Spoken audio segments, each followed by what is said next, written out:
Okay. Welcome to Dirty_20. I'm Sam. I'm the game master. We are continuing our adventure in Dungeons and Dragons with Tyranny of Dragons. And hi Paula. Hi. Yeah, we just started the stream, so you are right on time. So we got everybody here now. So, yay! So we're gonna pick up where we left off. Last session we had some like really awesome roleplay and it was super fun. For an inspiration, would anyone like to give a recap of our last session? I can try my shot at it. Go ahead. So, awesome.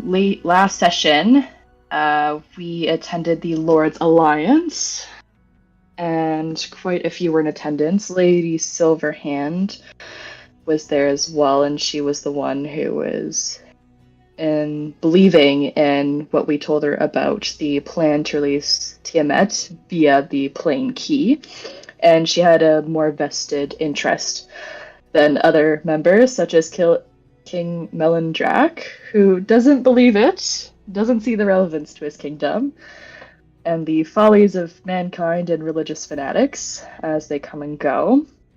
So the group is needing to bring back proof of the plan, even a mask or other artifacts that could prove that this group is doing what they're saying they're doing.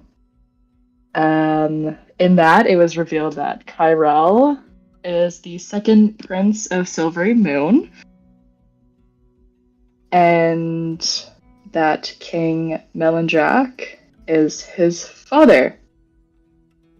So with that, it was also revealed by Marshal Ravengard that there was a lead to a shady shipping company. I believe it was called Black Stab. And Cup found out that someone in the Lord's Alliance, is a dragon. They're disguising themselves pretty good. So we have to find out who it is. And then afterwards we had a very nice adventure to a toy shop. Yeah, it was a great little reprieve from all the royal drama that was going down with the Lord's Alliance.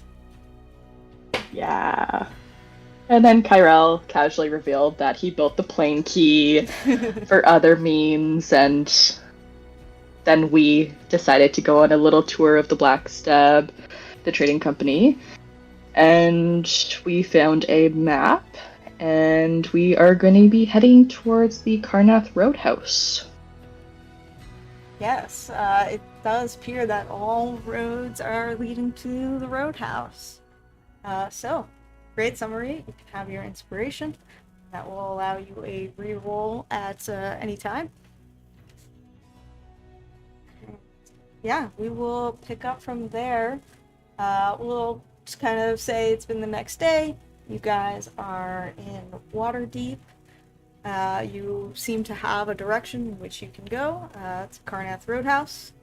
But is there anything you would like to do before leaving the city?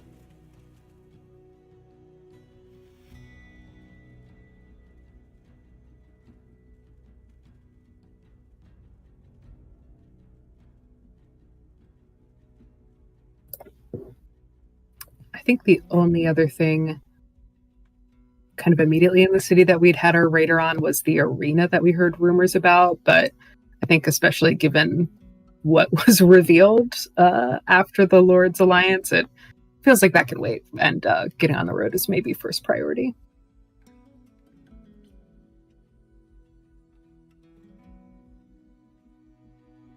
I'm up for whatever you guys want to do, so that's the consensus, so we can go ahead and move along.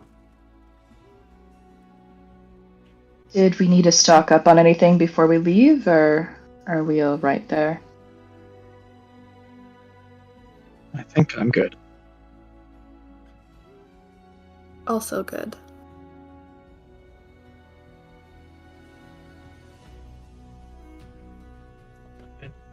was trying to double check if we needed anything, but I think. Yeah. Good. All Yep. right, cool. So, I will pull up the map of Faerun, and we will do a little bit of a hex crawl as you guys make your way to Karnath Roadhouse.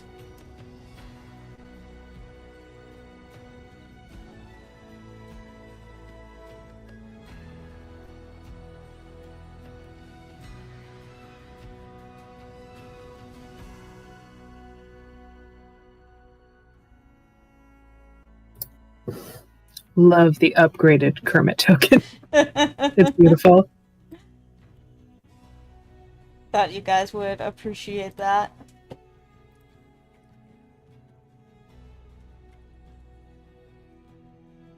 Alright, let's actually change up the music a little bit too, since we are leaving Waterdeep to the City of Splendors and hitting the road.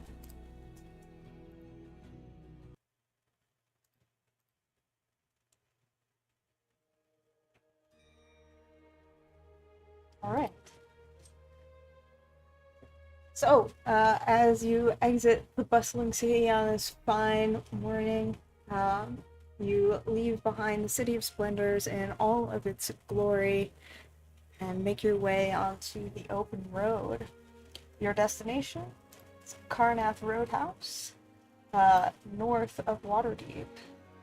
To just kind of review some of the hex crawl rules, every time you enter a new hex, I will ask somebody to roll a d10 for a travel encounter.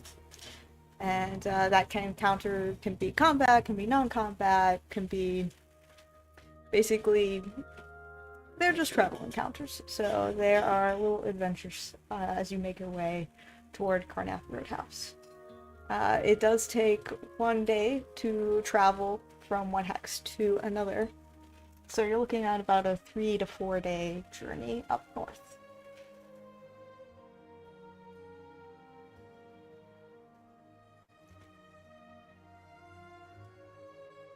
Are any of us like familiar with this area and like the things like in between that could help us like kind of choose a route? Yeah, I would say you are from around Waterdeep, so it would make sense that you'd be familiar with the area. A few things to know. There is the high road that goes along the coast, and then there is the long road that goes up north a little bit more through the countryside with some villages spotted along the way. Is either one known to be like safer than the other? Not particularly. They're all pretty close to Waterdeep, so this isn't like a very treacherous area, but things do happen along the road. Okay.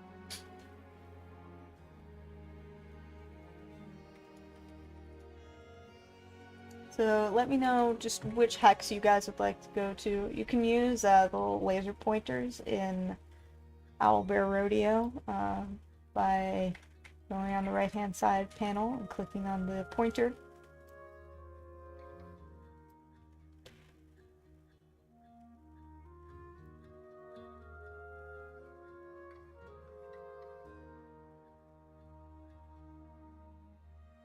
I think maybe we'll go the long way since Cup is a ranger and her favored terrain is grasslands, and I'm assuming that looks like it's grassland. Oh, at least part of it. Yeah, I would say if you're heading more along the high road, that would be grassland, yeah. Okay. If everyone's cool, I feel like we could head that way. Sounds good. Sounds good. Alright, I'll go ahead and move you guys up.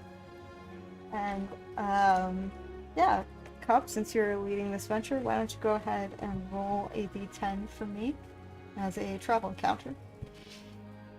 Okay.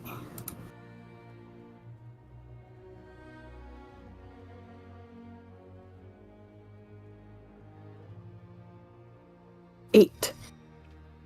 Okay. So, as you make your way along the long road, you see a hooded figure sitting along the roadside. In front of them is a small table with 3 cups on it.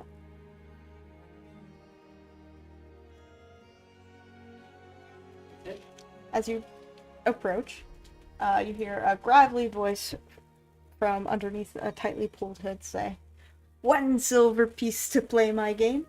Track your treasure or lose the lot."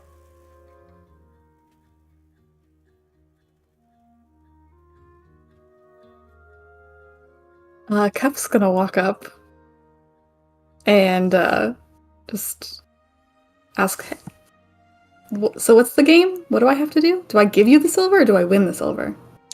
Well, you see here, I take your silver piece, I put it underneath one of these cups, shuffle it around, and then you will have to pick which cup you think your silver piece is under. If you're right and your silver piece is there, you keep it, and then if you're wrong, you lose. Well, I think this sounds like fate because my name is Cup. So I'll play your game. Okay. Yeah. Really quick. Sylvia's going to cast Enhance ability, so advantage on wisdom checks for Cup. Okay. So, Cup, you've got advantage on wisdom checks. So, Okay. let's see. Perception is the main one. Awesome. Let me pull out my dice here, because this will be a contested check. So, Cup, as you put silver piece under one of the cups, the figure before you begins to shuffle them around, and I want you to go ahead and make a perception check with advantage. Ooh, okay. Perception.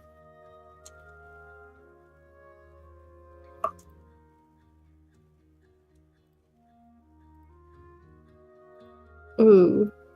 Okay. Perception check? Yeah. 16. Okay, I'm gonna make a roll here, a hidden roll. Got it. Alright.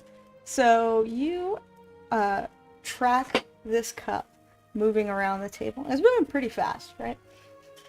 And you're able to keep your eye pretty trained. You know, you've got that hunter instinct, that marksman instinct kind of takes over, and you're tracking the cup. And then you see the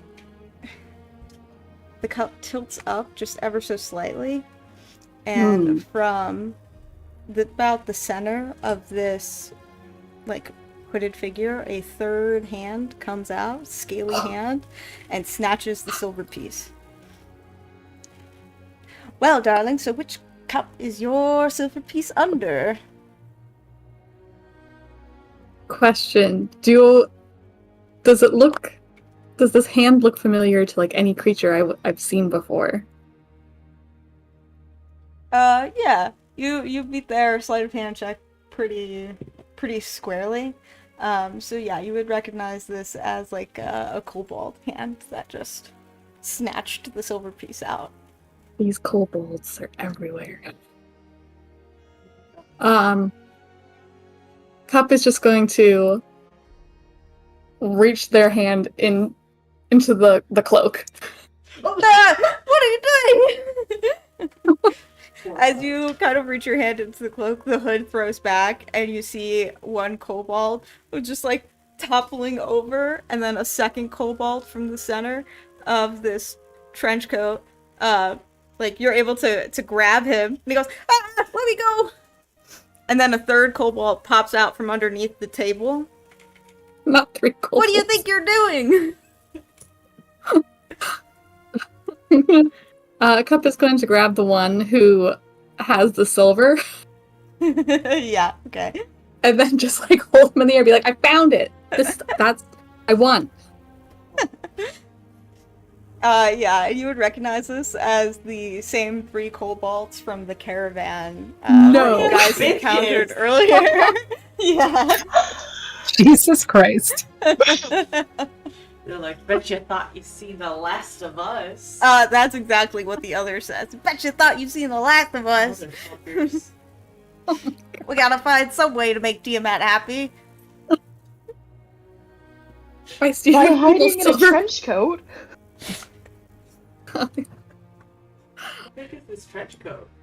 Pretty big trench coat.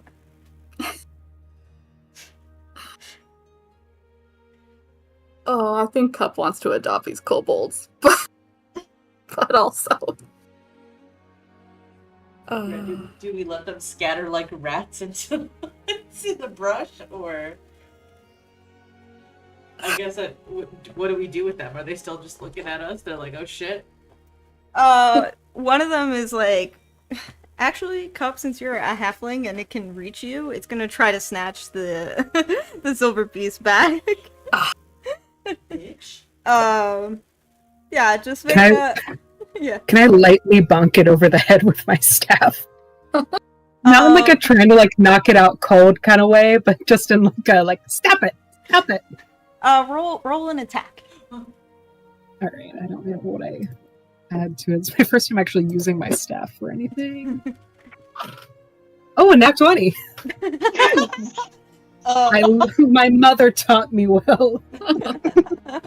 I'm scared to ask you to roll damage, so we're gonna forgo that. Kills the kobold. Kill the kobold immediately. Nah, you don't have to roll damage unless you want to.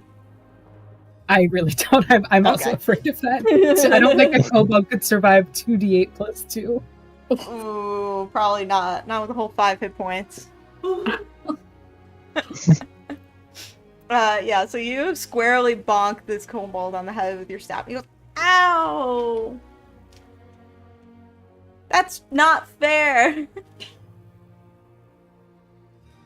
And the other kobold looks like they're like packing up the table and grabbing the cloak. Goes, come on, Bitsy, let's get out of here. They're ruining all our fun. Before they go, I'm gonna like hold the silver up to them, and I'm also gonna pull out a second silver and say, these 2 silver are yours if you can help us get to the Roadhouse.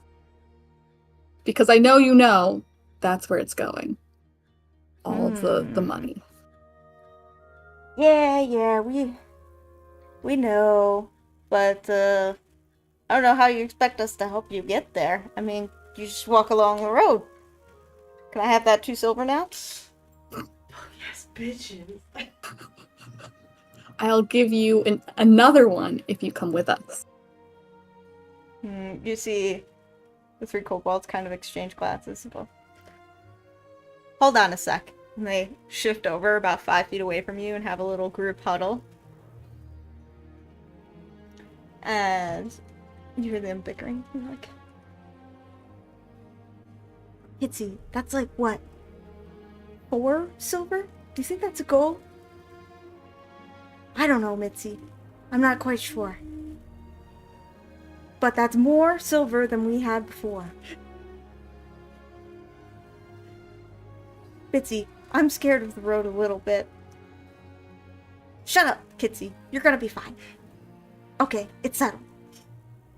Let's go. And Bitsy, Kitsy, and Mitzi come shuffle their way back. Say, we will accompany you for 1 evening.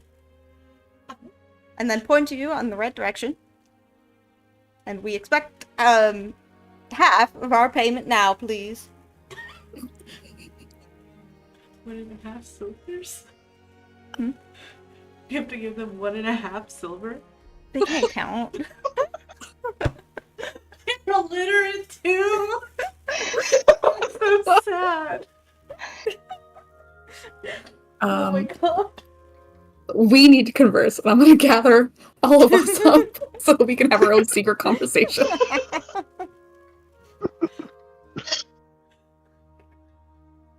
I don't know. I don't want to invite people to our party, guys, without your consent. What do you guys? Kind of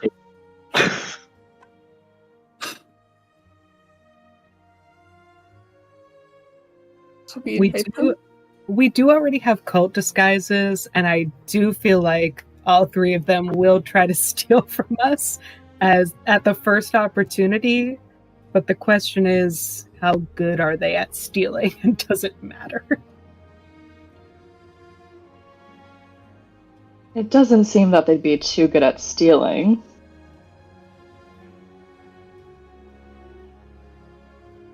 Their trick wasn't that great. I mean, they tried. They really did try. But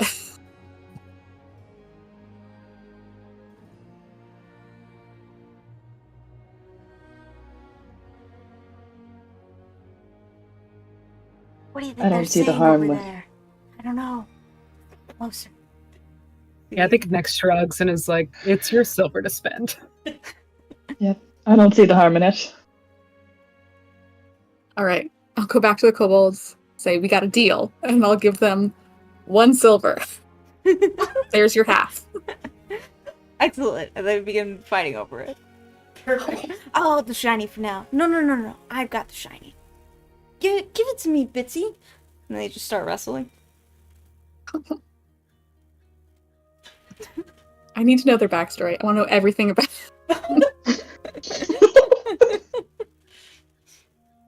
They're just gonna lie to you. I don't know how else to say that. Well, you see, I was a pirate, yes, and I sailed the Sword Coast, and I had a vision of Tiamat. She came to me, said, Bitsy, you are the chosen one. And then Wow. I showed up here, and Langdarosa bullied me around a little bit. But Oh, no, it's fine. I'm still the chosen one. One day he'll learn. He'll know. Bitsy the Kobold, pirate captain of the Sword Coast. So Eureka's gonna kind of look at them with. She can't decide if it's horror, fascination, amusement, honestly, and just kind of looking at them and just say, "Why do your names rhyme?" What, don't your names rhyme? Not normally, no. It's kind of boring.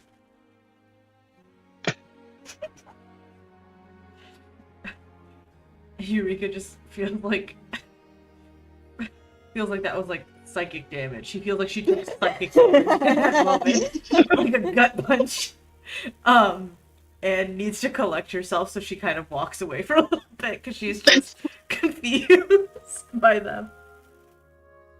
She's truly pondering like how they're still alive and how they just like haven't completely fallen apart traveling. Because now they're like, are they even going in the direction where they said they were going?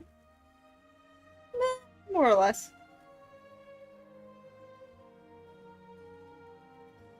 Okay, well, Eureka still has kind of walked away. And it's like, I can't take this anymore. Alright, so They're certainly fascinating creatures. you travel for the day with your new 3 companions. And as you kind of like bed down for the evening, is there anything else you guys would like to do for the day?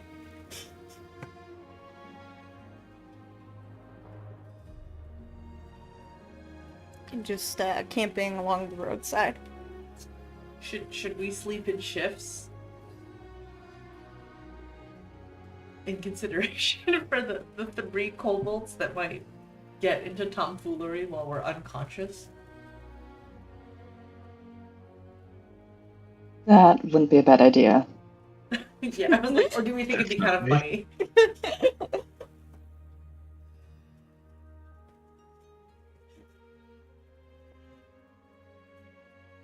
Okay, so for the sake of the narrative, we'll speed this up just a little bit. And on your shift, Sylvia, one of the kobolds comes up to you and goes, "You have a really, lot of pretty jewelry. Yes. Can I..." And she just kind of holds her rings a little bit more tightly. Can I see one? I don't need to touch it. I just want to look. Oh. Right. You kind of hold out your hands in front of the little kobold.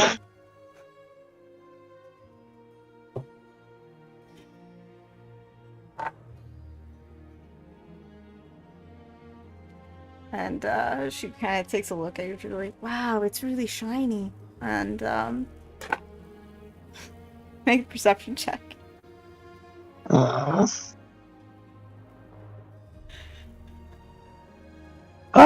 Not funny. Ah. Get fucked! You feel behind you one of the other kobolds, like their claw gets like stuck on your coin purse. Ah, shit! It's gonna mage hand the claw away from the coin purse without even looking. Bitsy, run! We're made! The kobold in front of you just starts scampering away, and then the other two peel off into the night. Not them full running. It's Pushing just like, into the night. she tries to frown but has this little like smirk on her face. Yeah. And you all wake the next day. 3 companions less. And Oh, Cup, they're you just have gone? 1 less silver. Yeah, they're just gone. They got made. Worth it. It didn't last very long. No. Next, checks are packed to make sure everything is still there. Yeah, everything is still there.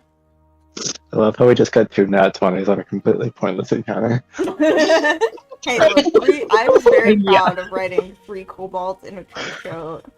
Pretty funny.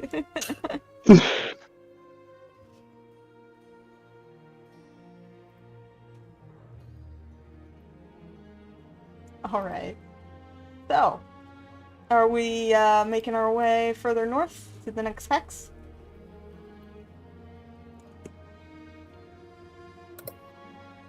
I think so.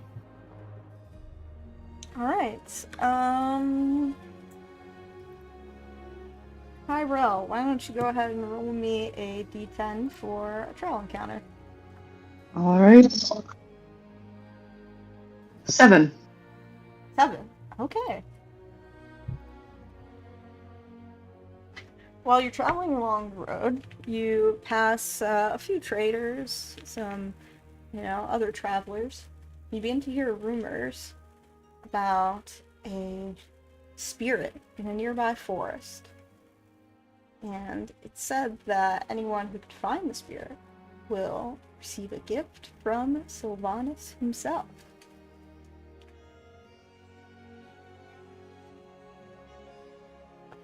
So, we have to dispel the spirit? The rumor that you hear is just that there's a spirit in the nearby forest, and if you find it, you receive a gift. You can choose to explore this further if you want, or continue on your way.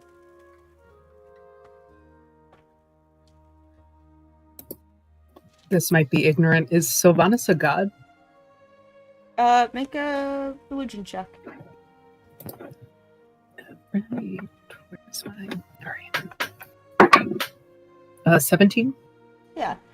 Sylvanus is a god, and he is like the patron deity of the forest and animals. A lot of druids actually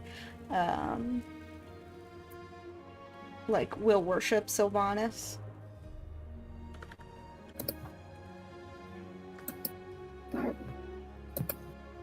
Cool. I think Nex will, maybe isn't sure if Cup has any specific affinity towards Sylvanus, but I think it would definitely sort of pique her interest if she'll maybe sort of turn to the party and say we're already on the long road. If folks don't mind taking another quick detour, it could be worthwhile.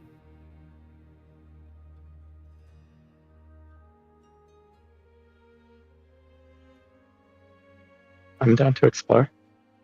Yeah, me too. We've already done one ghost hunt. What's another one? Who knows? Maybe we'll run into those kobolds again. It Get did in the peel away in spirit. the night. Alright, so as you explore the nearby forest, I'm going to run this basically as a skill check.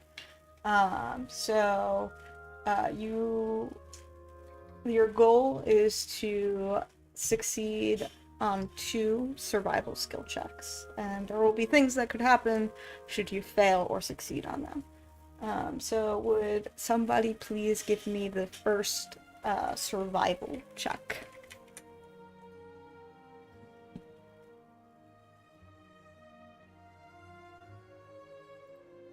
I I can. was Oh. just gonna say, please, Ranger, do it. I'll cast guidance. Okay. Okay. Without guidance, it's a 15. Guidance is like a D4, right? Yeah. Okay.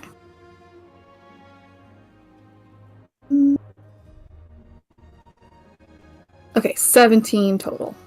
Okay, that is a success. So you make your way through the forest, and Cup, you're feeling like quite at home here. You know, you're surrounded by beautiful foliage and trees, and there's some dappled light coming through the canopy.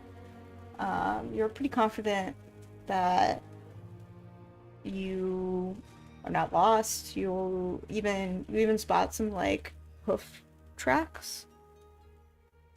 And I'll have to ask you to make, or anyone I suppose, to make another survival check, please. Does anyone else want to give it a shot?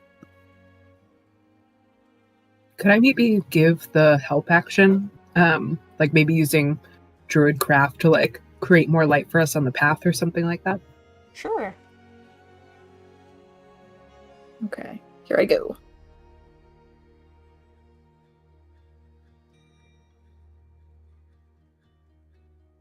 $21. Wow, okay. Yeah, that is the second success that you needed. So, you're able to, like, follow these, like, hoof tracks through the forest, and, you see, like, the forest gets quiet, and you see ahead of you, like, lit by sunlight, is this stag, standing near a tree. And it like looks up and notices your presence, and it has these beautiful golden antlers on its head.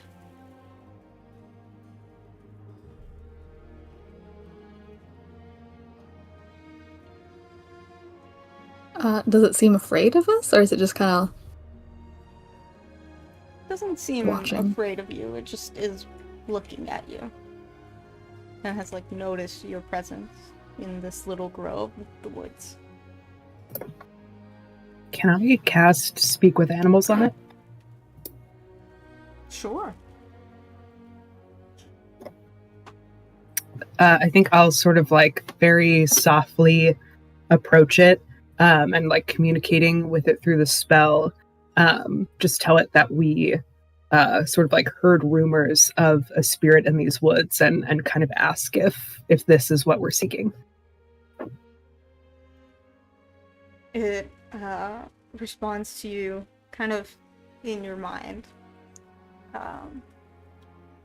Well, you've done well to make it this far. You seem one with nature yourself. I'm sure Sylvanas will be pleased. And the stag kind of like turns and like goes behind the tree.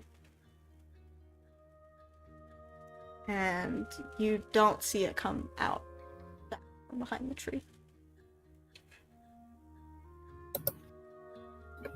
Can I reach out like one more time in my mind to see if it responds?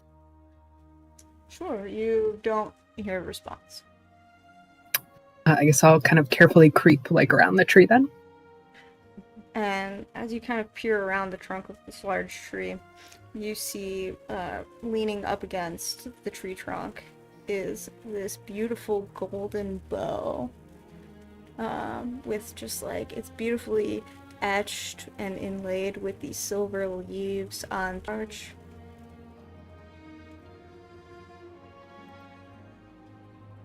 Ooh, I think I'll pick it up delicately, and I think I'll sort of offer it to Cup. I believe that, correct me if I'm wrong, that you use a bow more than anyone else. Yeah, that's my main weapon. This is Yeah. a +1 longbow. Ooh. Nice. Cup will take it very delicately because I don't think Cup has ever touched anything gold other than like gold coins in her entire life, and it's like, oh my god. Yeah, it really has like the appearance of gold, and then like Ah. you pull it back and it flexes almost like just like a wooden bow would. This is a magical item. It's just gorgeous. And of course, enchanted. Cup is gonna tuck that away, and also like, I don't know, somehow write somewhere either on her hand or some on piece of paper and just write down Sylvanas and like horrible handwriting and probably not spelling it correctly. It's like a reminder to be like, thank you. Yeah. Alright, very cool. And then you guys are able to kind of make your way out of the forest safely and back to the road.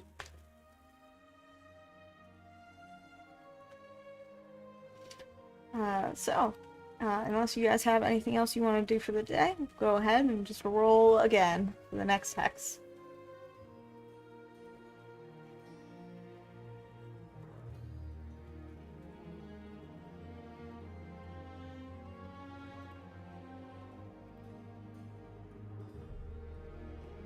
Alright, Eureka, please roll me a d10.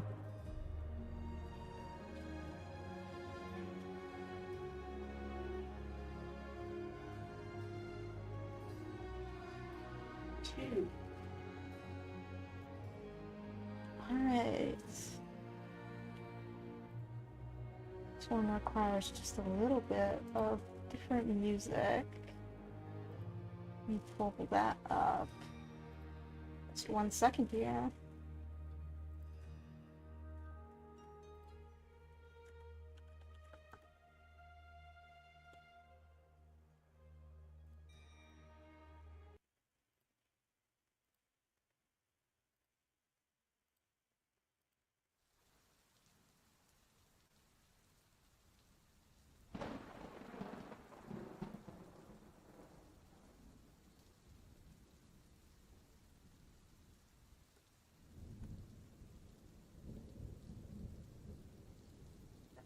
The sunshine that previously blessed your journey is now gone underneath heavy rain cover, or heavy cloud cover. And thunder echoes in the distance. You see lightning in the sky. And it is raining, it is pouring right now. It's raining so much that this heavy rain that is coming down very quickly begins to flood the road ahead of you. There's a few options you can take here. You can try to swim through it, or you can go off the road and see if you can navigate your way around it. What would you like to do?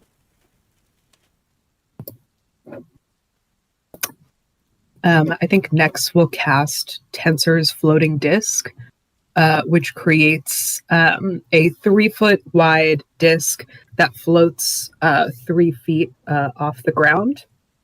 Oh wait, actually, sorry, hold on. I need to double check if. Okay, just kidding. The disc has to follow me, so that's not helpful. It would be helpful for Sylvia. Yeah, I guess, can I make some type of check to see like how treacherous is this? Like if I were to try to swim across. If you were to try to swim across, I would ask you, anybody who's swimming, to make a strength check. Like, it's not so much that, like, the water is to your neck, it's mostly, like, to your waist, but this whole section of road is flooded, so it's going to take a while.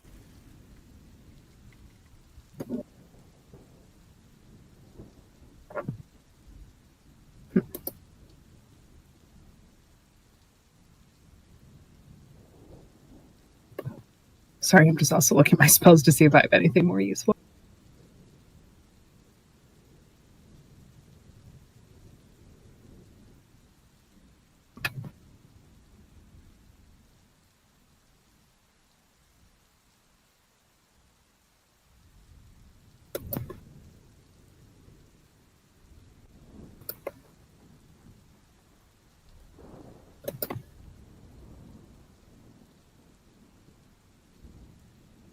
And we can't discern if there's another way to get through it other than swimming.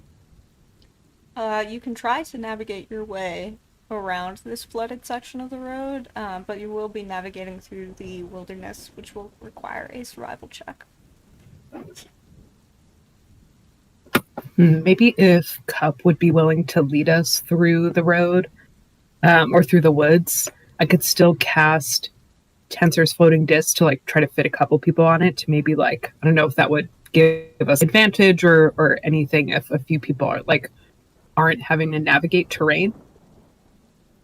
I would say probably not advantage, because the check is more for you trying to find your way, so much as like find your way back to the road, so much as like braving the element. If we went off road, would it still be considered like grasslands, or are we like technically in Yeah, the forest? this is still grasslands. Okay.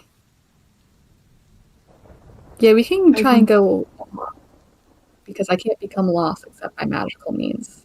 And Oh, yeah, favorite terrain, Oh. that's right.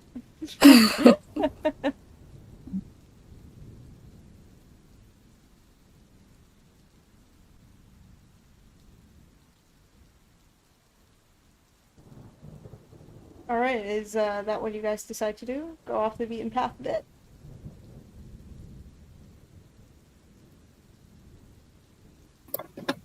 Yeah, sorry, I'm also eating dinner right now, but that sounds good to me.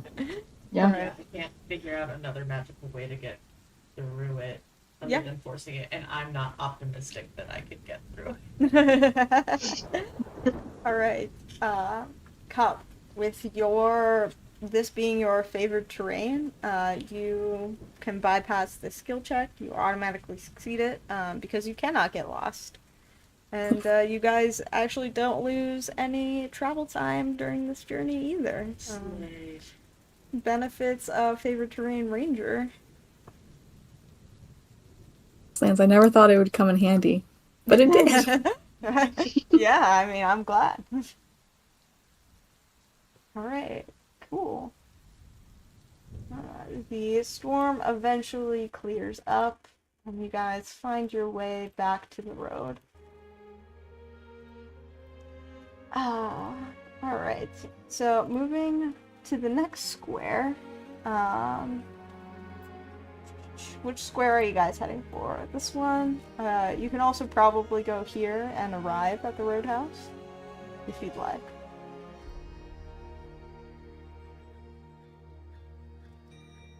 I'm cool to arrive at the Roadhouse. You will still need to roll a travel encounter, but that will be the last one. Yeah, it's that, or we'd have to roll 2, technically, right? Yeah. I think that's fine. Alright, cool. Who hasn't rolled travel yet?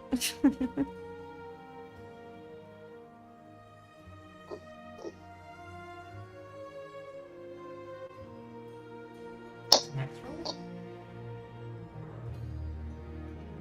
Yeah, next, how about you roll... No, it's okay. I think maybe you all might have rolled by now. But yeah, next, can you please roll me a d10?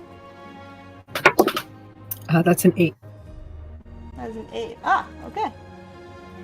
This part of the road is well-traveled and safe. You gain 1 day of travel. So you arrive. Thank God. I'm really good at walking, guys. Awesome. Alright, so, you guys arrive at Inkarnate Roadhouse. We'll say it's just before dusk as you get here. So you come upon this rustic 2-story roadhouse on what appears to be the outskirts of this foul swampland.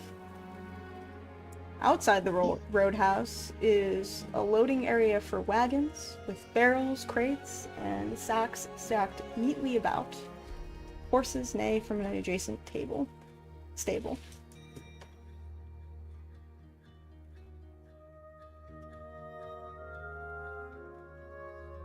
And as you approach, I'm gonna go ahead and pull in a map. Change up the music a little bit.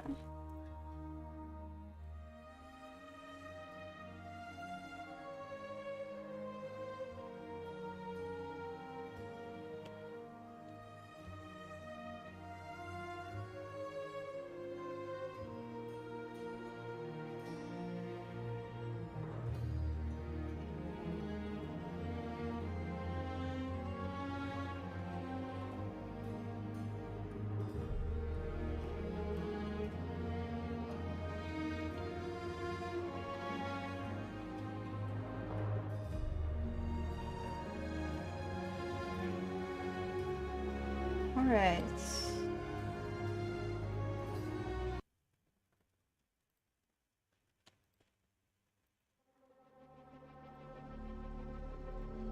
The sun goes down, and as you approach this roadhouse, you see 2 guards standing out front.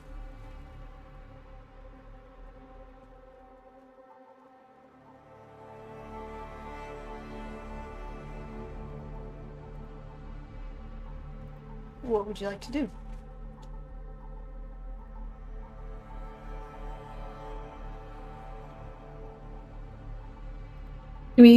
Since we can see them, do we think the guards can see us, or do we like sneakily approach? That's entirely up to you guys if you want to try to approach unseen or not. Okay. I have your tokens on the map just for you to move wherever you'd like to start. We don't have any like semi-legitimate reason for being here, do we? Like we're just trying to track down those carts. Could we or should we have put on our cult disguises before we got here?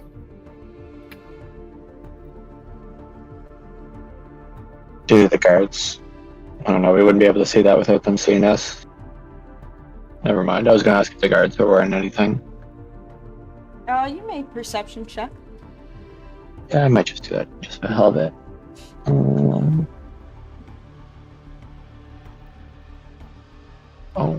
7. 7? The sun's going down, it's gotten pretty dark. But you do know that this is where the cult was seemingly taking their contraband.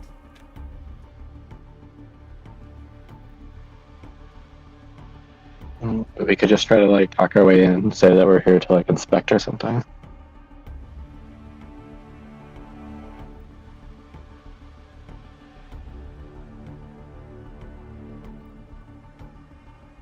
We can say...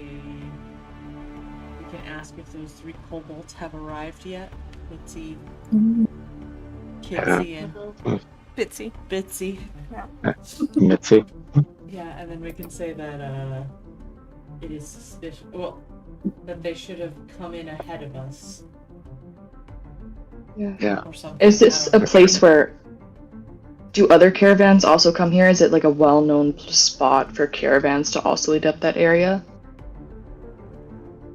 Generally a roadhouse would be like open to all, but it's unusual that there are 2 armed guards standing out at the entrance. And there is this like palisade wooden wall that surrounds the entire roadhouse. Maybe if it would help, we could also, like, if we need to name drop the name of the guy at the trading company that they have a deal with, like, if we want to try to like falsely pull rank. I was thinking that. And Fawn? I think I have that right. Does anybody? Yeah. The desk guy Yeah. at the trading company? Yeah. Yeah. We could say that the kobolds lost the treasure coming up here. Do we want to Yeah, they and we're reported like- it missing yet? Mm-hmm. We're trying to track it down. Yes. Yeah. I don't think it would be a bad idea either if we went in with disguises too. Yeah.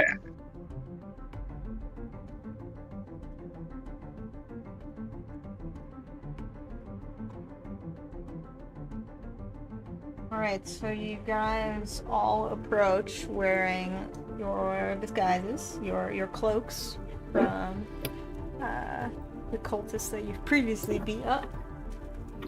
I actually think I'm Cool. gonna, before we go up, I think I'm gonna wild shape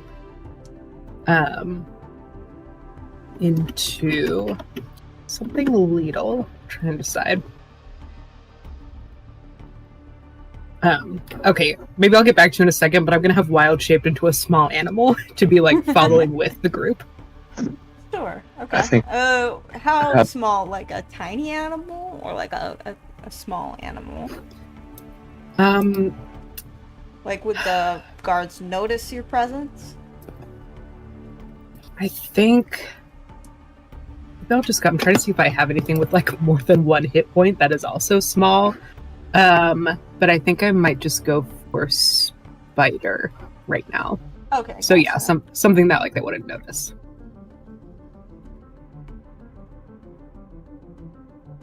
Okay. Sure, Okay, so I'm just you gonna are- cast. Sorry. Go ahead. I'm just casting enhance ability Okay. On for charisma.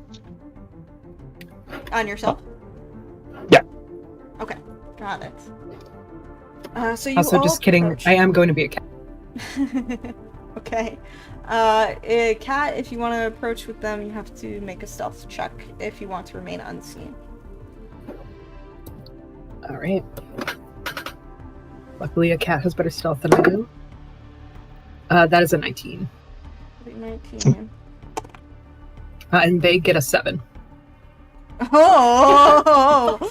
Wow! All right, you're using those portent rolls.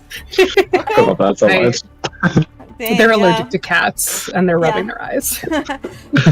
you see one of those goes, achoo, achoo, achoo, and the other goes, what the fuck is wrong with you? I don't know, achoo.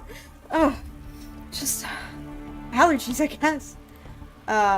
And just at that, you all approach, and the two guards are dragonborns, both holding spears. And one of them looks at you. Who goes there? Say your business. Representatives of Enfon. We're here on behalf of the trading company. We're trying to find a missing cart. Has 3 kobolds been through this way yet? I haven't seen any kobolds up this way. We suspect they might be stealing. They have a nasty habit of sneaking into places where they're not allowed.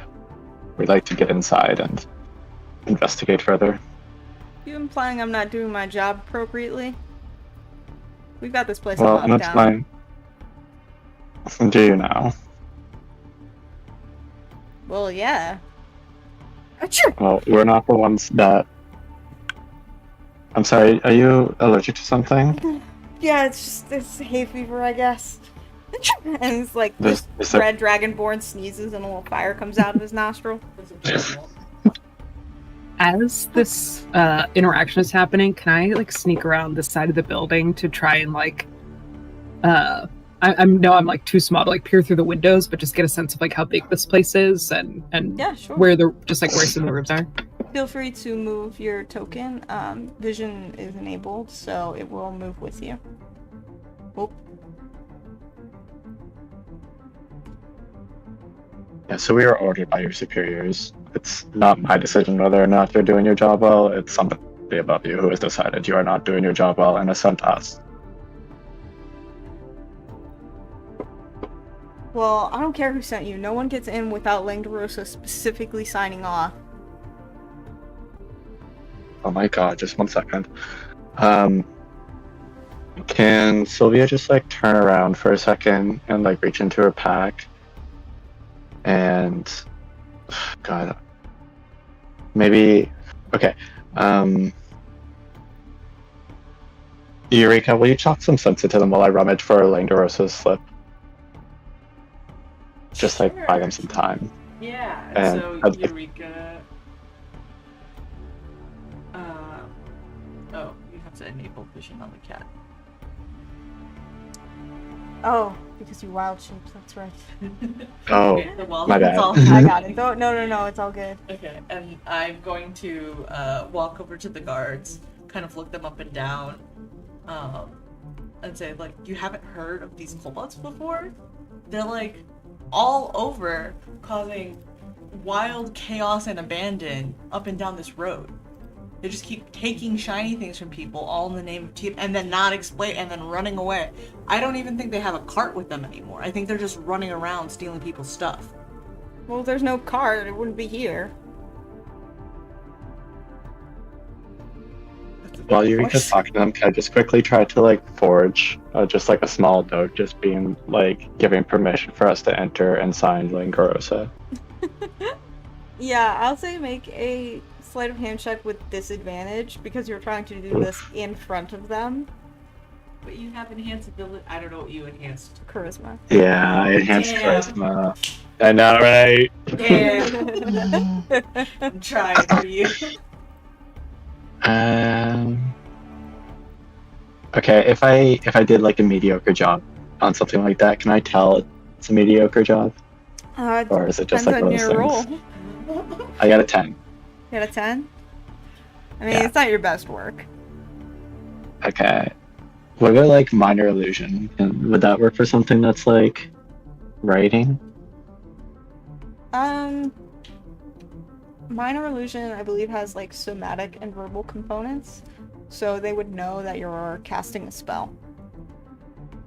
There's like a feature that sorcerers have that allow them to be like subtly cast spells. Silent. Yeah. Yeah. What else do I got? Also, I just Sam, gone as with I the was 10.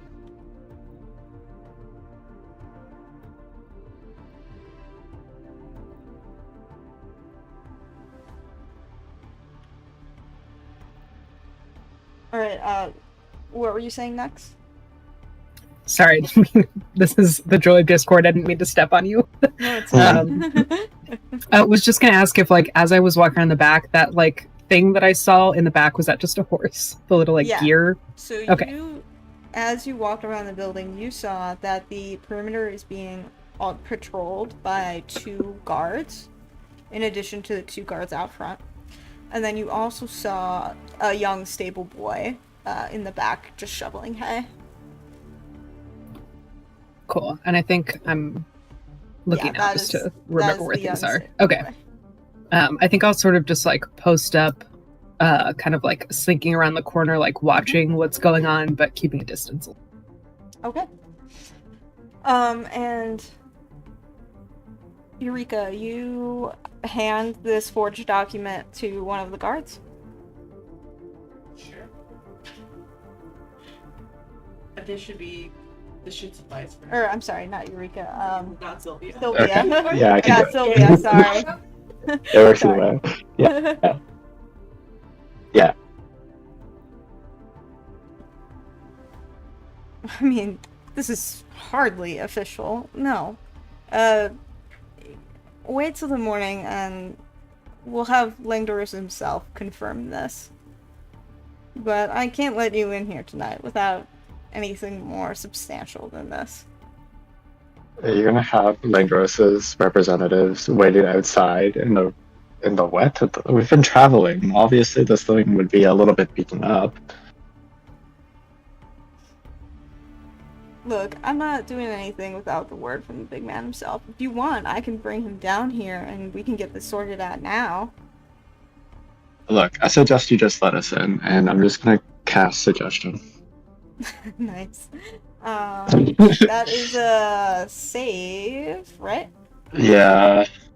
What Yeah. is- I'm sorry, everybody, if it fails, but it's a DC 17. They get a nat 1 on their save. Oh, I love you. They get fucking wrecked.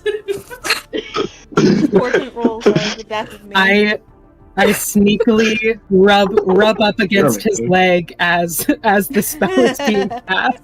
Yeah. So this lasts for 8 hours. It uses up my concentration, but for 8 hours. Okay. It's a 17 with save. Well, he automatically gets a nat 1 from Yeah. the portent roll. So you all see this cat come around the corner and just rubs up against the leg of this one guard who achoo, sneezes again, and the other one goes, yeah, it was raining pretty hard earlier. Just fucking go inside, but just keep it down. You know, everybody's still sleeping. And the guard goes and unlocks the door.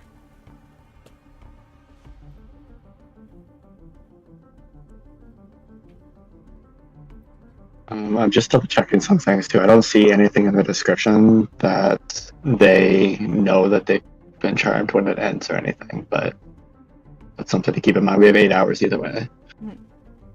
Okay. I could bring you. You can all go inside. Okay. Are we in now? Yeah. So- I'm sorry. I'll just Yeah. drag you guys in here. Thanks. On that one suggestion, Joe also gets to come. Joe. Otherwise, it would be. Yes! Joe! Nothing to worry about, just a cow joining us. It's totally normal. All Can right, I so- rub up on Joe's leg to see if he'll let me hop onto his back? I get an animal handling check. Wait, your hand. Oh wait, I guess I should also try to stay hidden, so maybe I shouldn't be riding a cow. Okay. I'll just hang out in the corner. So, to describe a little bit of what you experience entering this room, the smell of dry mud permeates the air. Crates are stacked lining the inside of this large room, and 8 doors line the walls. A staircase seems to be leading to a upper balcony level, and hanging from the ceiling is a strange-looking brazier. Almost like blue flame, but not quite. And you see just like a little mosquito comes up to it and bzz, gets zapped. A moth comes up to it, bzz, zapped.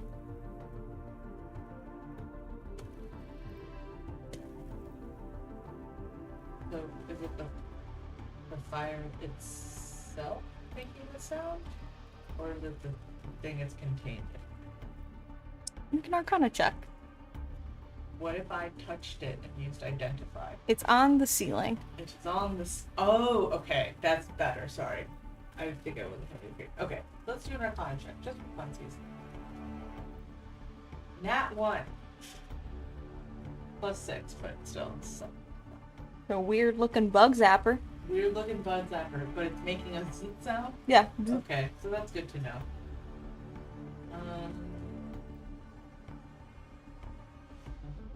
And anything else in this room? Yeah, there's a bunch of doors. There's a door here, here, and here, as well as the exit door. A staircase to a balcony. There's a room here and a room here. There are a lot of rooms. Do we need to go? We want to check the carts that are coming in. We're just confirming something in the hopes of maybe finding the keys, or are we just? We're also trying to find proof. Isn't our Yes. goal to get Langdorosa's dragon mask? Like a mask, Or yeah. someone's dragon mask? Oh, Am I yeah, someone and- wanted a mask. And treasure. Everybody wants treasure. Yeah. Even more plans, like if we can find our hands on any more plans or papers. Proof, mask, treasure. So Yeah. office of some kind. So not the exits. I guess we have to figure out which room looks the most like a. Looks the most like Like an office, I guess. People Do are sleeping. any of the rooms have light coming out from under the door? Yeah, I would say there is some candlelight coming from probably this room over here. There's a little bit of candlelight, as well as this room. I kind of wonder if he'll be upstairs because, like, what's her face had like her own private tent at the camp, and these bitches seem to love a hierarchy. Mm. But I guess also the question is like, is there a way to get the mask without all the fucking people in here trying to murder us?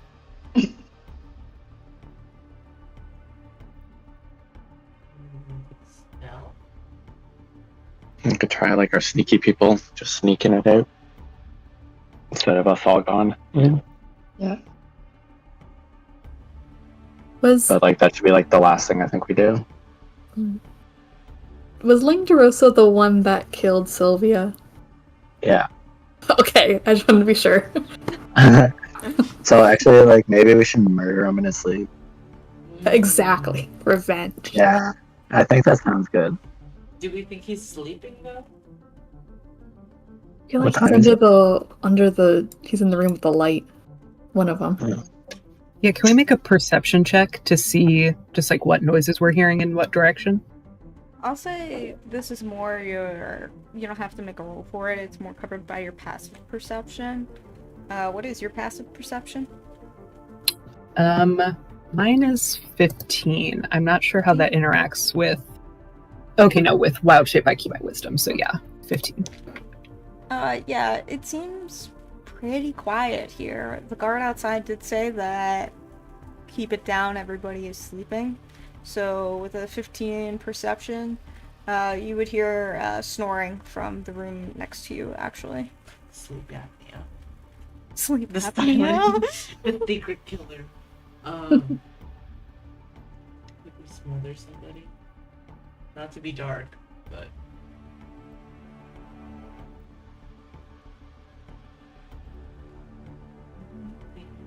Maybe we should check what's in the crates first and then explore the rest of the rooms and see if there's anything else we can find.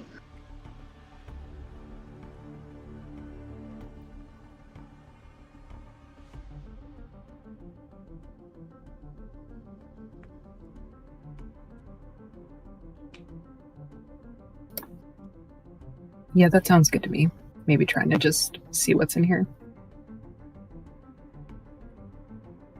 Does it seem worth it to the group for me as a cat to try and peek up this, like maybe not go all the way up, but try to peek up the stairs?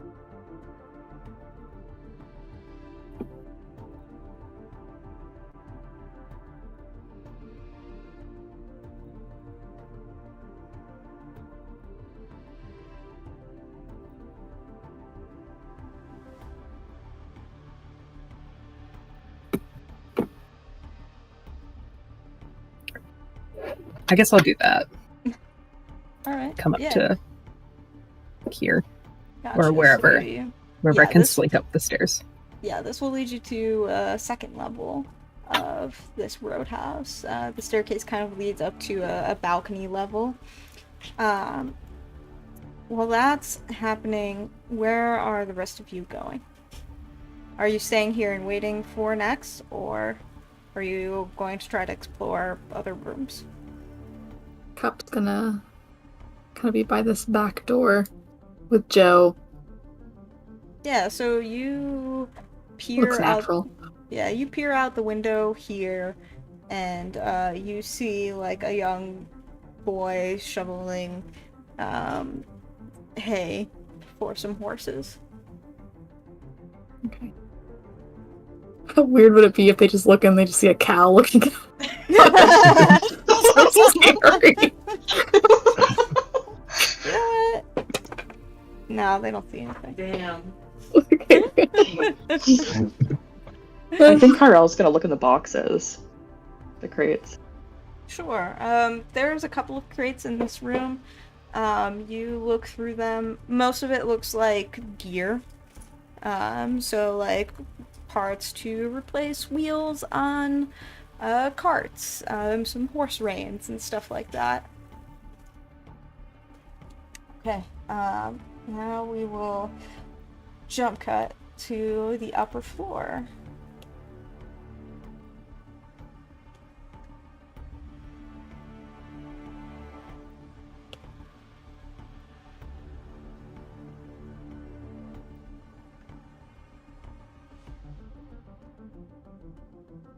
Okay, so next. On this balcony, you see a pretty decent amount of light coming from the store here, and also some dark, like dim candlelight from the store.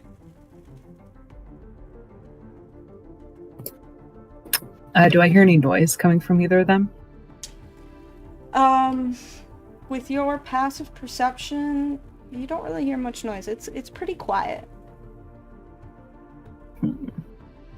Is there like enough of a gap that I could like peer under the door to like see how many people are in each room? You can try to make a perception check with disadvantage because it's very narrow, so as a cat you'll have to kind of like squeeze down, like lay flat on the floor and try to peer inside. If I were to say that I'm trying to stick my nose under the door to smell who's in there using my keen smell, could I make the roll flat? Sure. Alright, I'll go to this door first. And perception. Alright, I have a +5, please, God. Fuck. Okay, that's just a 9. It's a 9. It smells kind of like food. Like somebody was cooking in here. And it like that scent like distracts you a bit. You're like, ooh, fish. Wow, salmon. Oh, tuna. Yeah, I'm discovering the downside of wild shape. I'm like, oh, I could use a nap. Yeah. I think in that case, I'll make my way over to this door. Okay. Smell what I can smell. Roll a perception check again. Fuck, that's a nat 1. Oh my god. Worse. Yeah, I mean, you're still thinking about that tuna. It smells really good over at the other door. It's so hard to focus. Alright, I think I go back downstairs with my tail literally between my legs.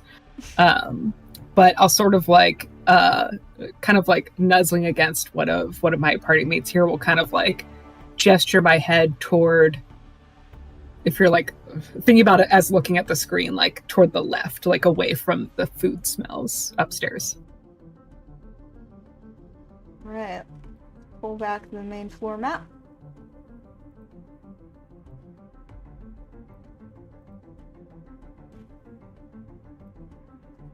AGM, I have a question. What is your question, Kirsten? How do potions work? Do you have to consume them? Yeah, you drink them. It's You a have to bonus. drink them. Yes, it's a bonus action to drink them. What else are you doing with that? What? I don't know, like, if you were to, like, throw it at a person.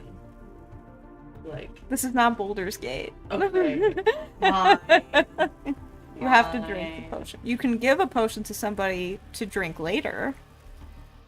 Or you could, for example, if somebody was unconscious, you could administer, like, pour a potion down their throat. But that would take a whole action to do. What? Why do you have that look on your face?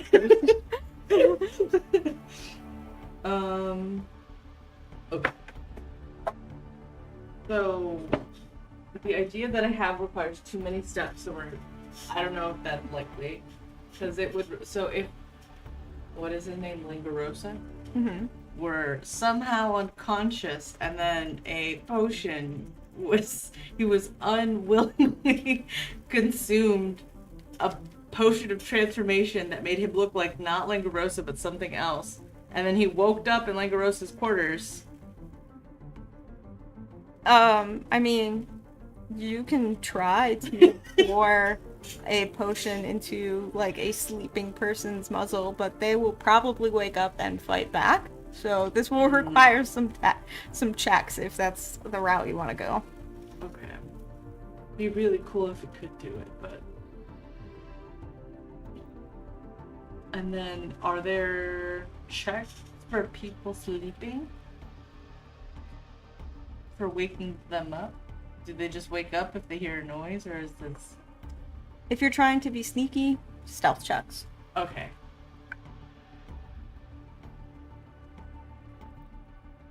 So... For any players at home, what I am suggesting is we cause havoc. But it requires, one, that Lingarosa consumes a potion, and two, we know which room Lingarosa is actually sleeping in because we have no idea. So I don't know if that's a good idea. I'm trying something.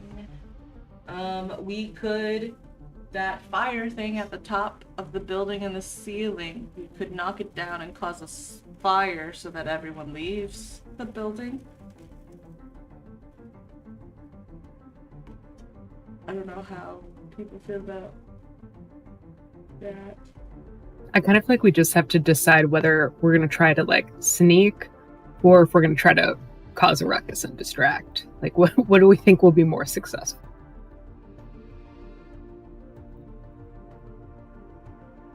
Yeah, I mean, feel free to move your tokens around.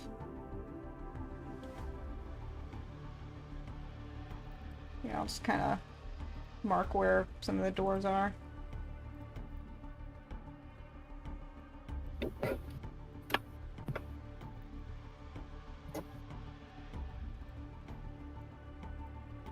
Anyone have prestidigitation? Prestidigitation, the big word loaded, because then we could make it look like there's a fire.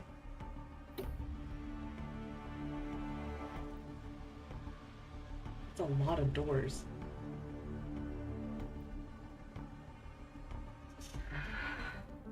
Alright, so what are you guys doing? I think we should check the rooms first and then figure out our plan from there. Yeah, I think once again I picked the wrong animal to wild shape into, and I'm gonna turn into a spider so that I can actually like go under doors. Okay, sure. Yeah, it's an old roadhouse, so spider can definitely fit under these doors.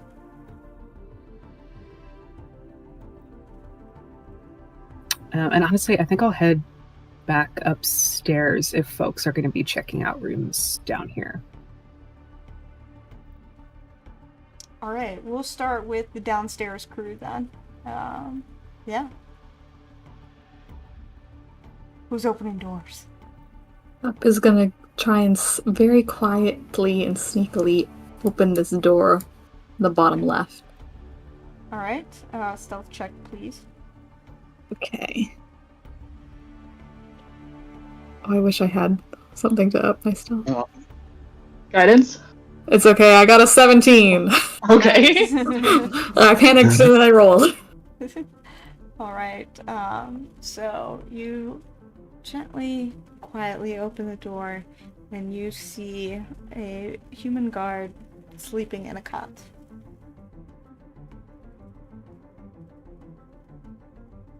Do I see anything else of interest in the room, or is it just the guard and like the bed?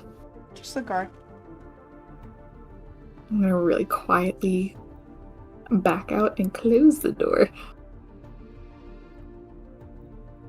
And then I'm gonna whisper to everyone.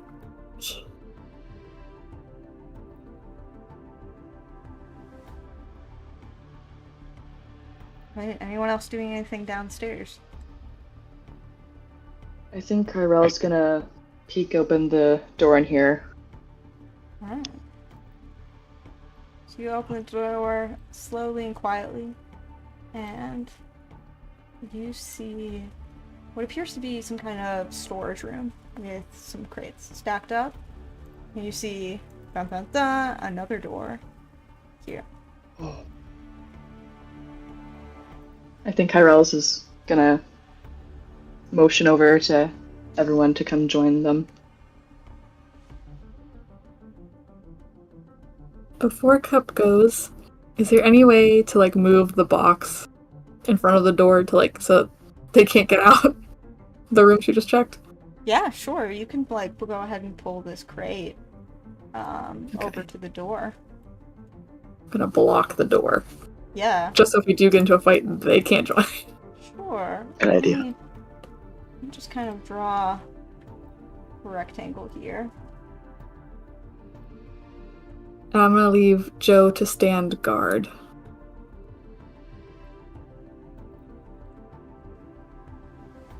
Okay, Joe is standing guard, and the rest of you kind of filter in behind Kyrell. Kyrell Opal follows you, slithering.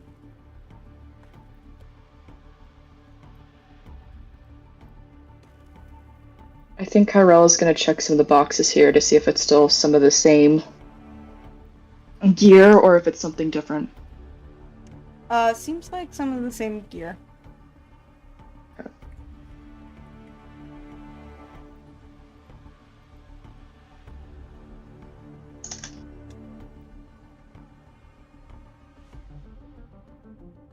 Is And there any as you're- like?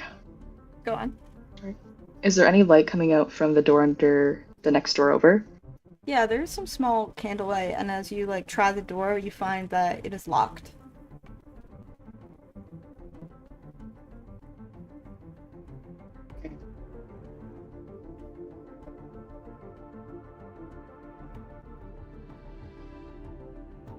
Kyrell's going over here. Sylvia, the door's locked. Okay. Do you have any lockpicks?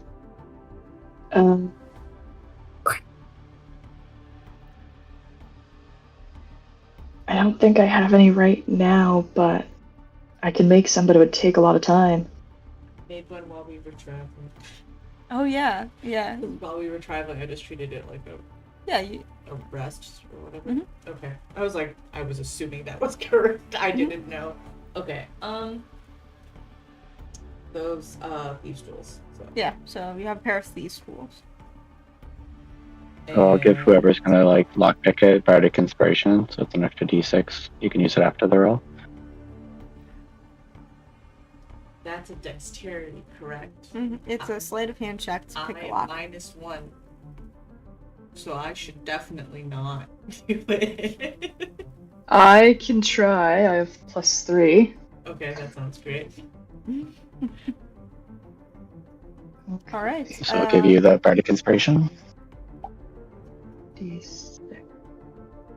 All right, Kyrell, please make a sleight of hand check using the Bardic Inspiration to try to unlock this door. And inspiration, is that used afterwards? Can it be used after the fact, or does it have to be used? Yeah, you can use it after the fact. Yeah, Okay. you And can you can use it save after. it too. Ooh.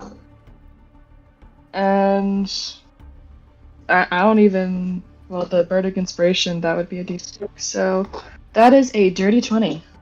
Ooh, dirty 20. Yeah, so you pick the lock. The Okay. door opens easily enough. And inside, you see this room. You immediately see why this room was locked in the first place, because this is where all the treasure is.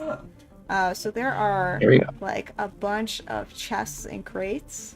The second thing you immediately notice is two crocodiles Crocodiles. that are awake and just start Oh, shoot. open their mouths and snap their jaws at you. And I'm gonna back out. we're gonna smash cut to upstairs. Oh god. Go next. And we will come back to the crocodile situation. Crocodile situation. Just a situation, you know. Alright. Alright, next let me grab you a token here.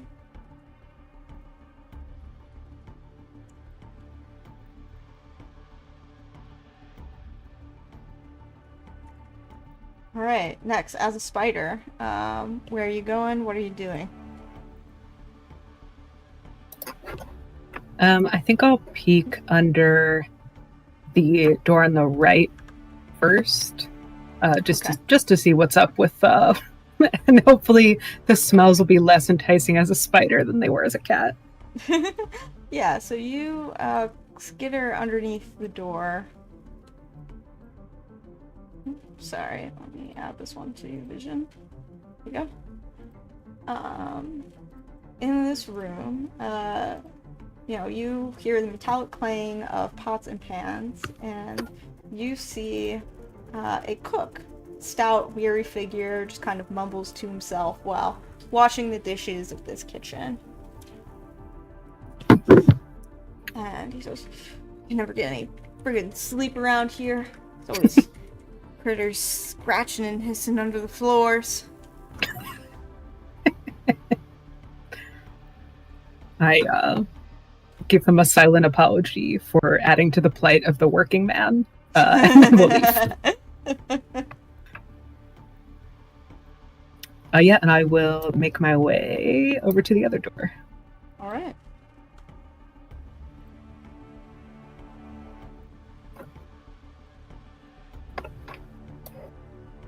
You go ahead and move inside, and immediately you see a familiar warrior sitting in a chair, and you hear whoosh.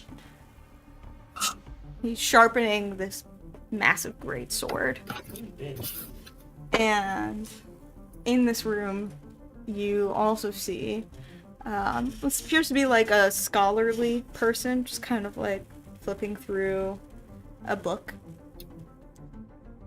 And rounding the corner, you see in this cage a lizard folk. This is not a kobold. This is a medium creature with like green scaly features and a long tail. And they appear to be sleeping. Can I eavesdrop for or is Langrosa speaking to this person at all? No, they're just kind of sitting in silence, and Langdorosa is like sharpening his greatsword. Antisocial bastards. I think I'm gonna like crawl up onto the ceiling, kind of between the two of them, and I think I'd like to see if I can just sort of like make out what the scholar person is doing and see like if I can make out any details on sort of like what the kobold situation, or not the kobold, the lizard folk situation is, if he's handcuffed. And also, is Langorosa wearing his mask? No, Langorosa is not wearing his mask, nor do you see it in the room. Interesting. And the lizard folk is sleeping. They're not like handcuffed or chained, but this cage is locked. Do they look injured at all? They do have some like cuts and bruises. And the scholar, are they like wearing similar clothes to like the other cultists that we see? Like, do they look like they're maybe like a Tiamat worshiper? Yes, they are. And they definitely have a little bit more of a religious fervor and presence to them. There's like some iconography, like an amulet that they're wearing around their neck.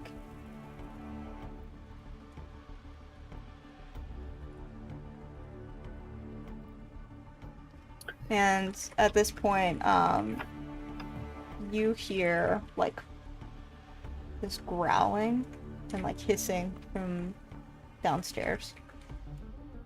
Langdorosa looks up at the other person, this acolyte in the room with him. He goes, "Go check that out." And without a word, that person begins to move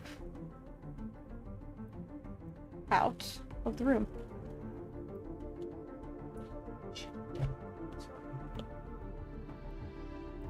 Okay.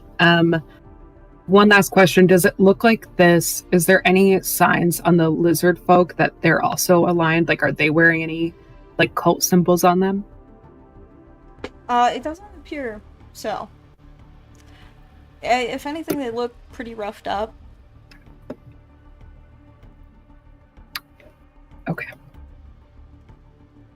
All right, I think I'm going to start exiting the room. Since I have, like, spider climb, is there any way that, I know that other person has already left the room, but is it possible for me to sort of, like, essentially be able to, like, get back to the party faster than that person by kind of, like scurrying across the ceiling and then, like, dropping down, or are they too far ahead of me?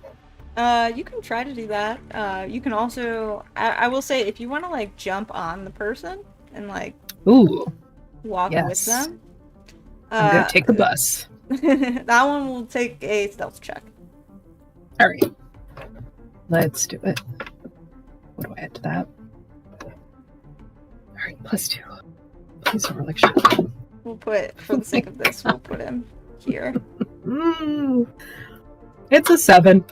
7? Even as a teeny tiny spider, I'm not stealthy, apparently. Alright, so you land on the shoulder of this acolyte, and he goes, "Ah! Spider!" And he slaps on his shoulder, make an attack. No! Yeah. No! Fuck me! I have 1 hit point! Well, what's your AC? Oh my god. Okay, wait, do I take this? Hold on, I need to see if I take the spiders. Oh my god. Let's see, I take... I can't get...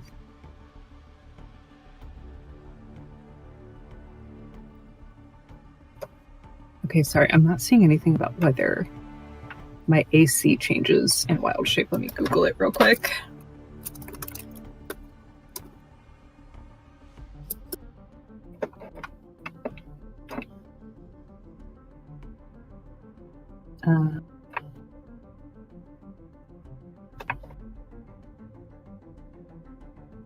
Okay, it looks like I do take the AC, so that's now a 12. 12? Alright, I'm gonna make this a public roll, because if I roll a 12 or higher, your wild shape is gone, and you revert to your next form. And I'm out of portents. Oh no. Alright, so this is a public roll. Bird. Oh my god. Alright. It's going down. Yeah. Oh my god. Wait, what was it? I didn't see it. It was a 13. Okay, I quit. Alright, so you get squished by this guy, and then whoop, pop into Max, your full form. He falls down, and you fall on top of him. Langdorosa stands up, and he's trying to say, "What the fuck?" And the lizard folk also, like, sleepily raises his head. Huh. The rest of you downstairs. Oh boy. There's crocodiles. Don't forget about the crocodiles. Yeah, there's crocodiles. Let's deal with the crocodile.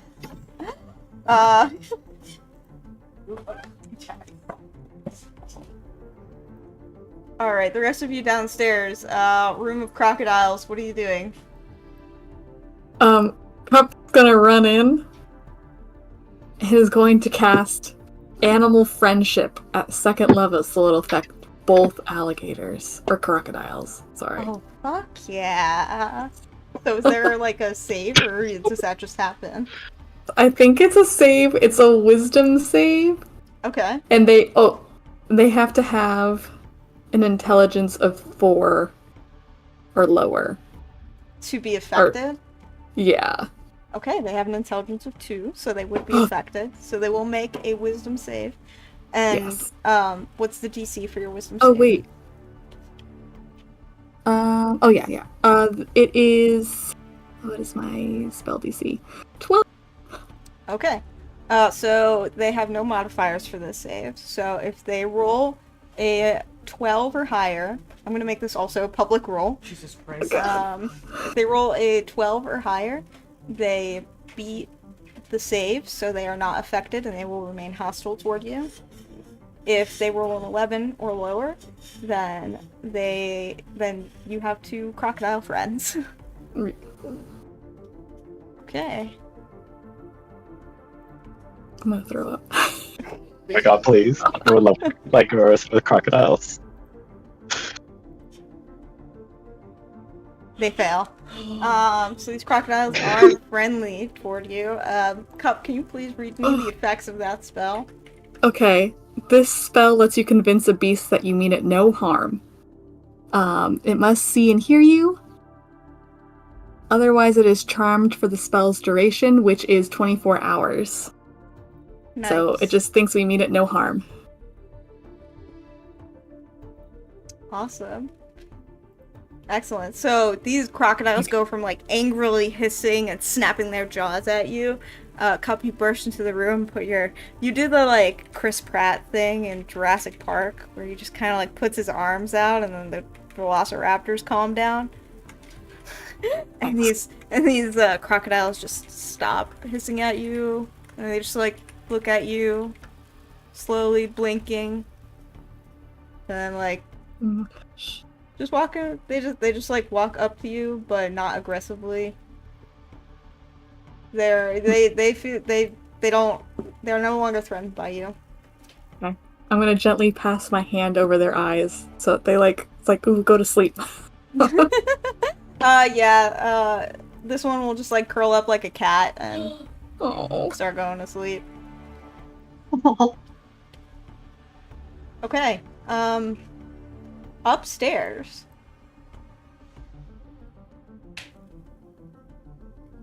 Next. Hi.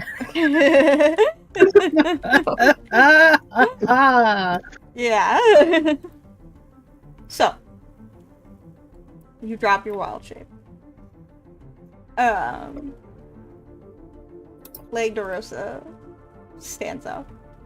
Says, huh. Well, if it isn't one of the whelps from Daggerford. Come for a rematch?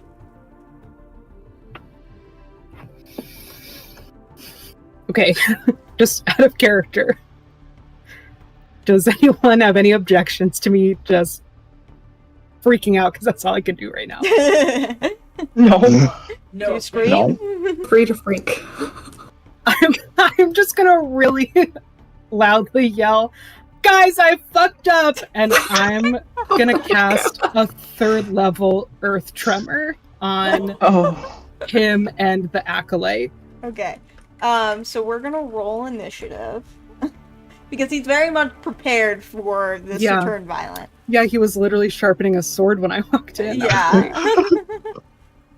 So I'm gonna have everybody roll initiative. I will roll initiative, get that all set up, and then we're gonna go take like a 10-minute break so that I can just get this combat rolling.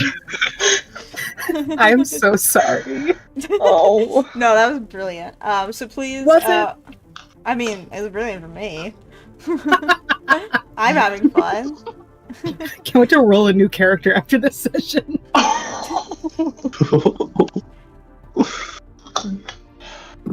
Right.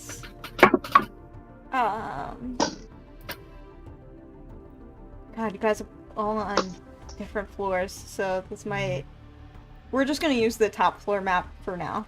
And I'll add you all to the initiative order.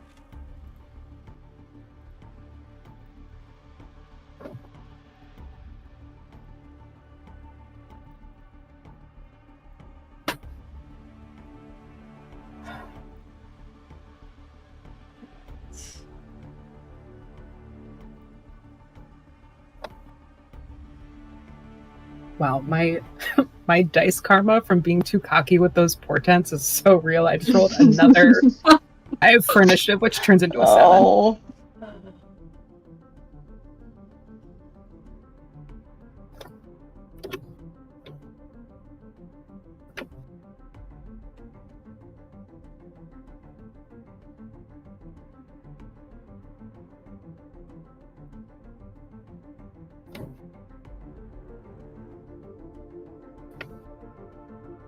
Okay.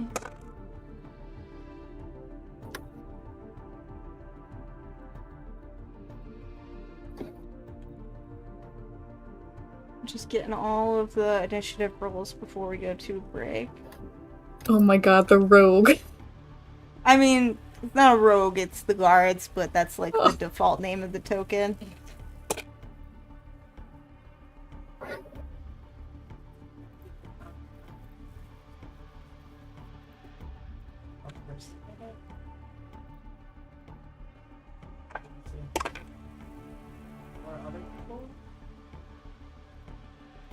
For a second, I really thought that a miracle happened and Langdrosa had actually rolled a 1. I mean, he rolled pretty low, got a 9. It's not great. Alright. Is everybody got their initiative rolls all set in order? Yeah. Okay. Yep. We will come back in about 9-10 minutes. And I will have the combat all set up. Depending on... Let's see. Yeah, we should be able to wrap this combat up, hopefully, in under 40 minutes. So, I know it'll be a lot. But anyway, yeah. Take a break, get some water, prepare for initiative. Sounds good. Can't wait. And we'll be right back. Bye. Bye.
Okay, we have returned, and we will be starting right off with some combat. So let me play some combat music for everybody.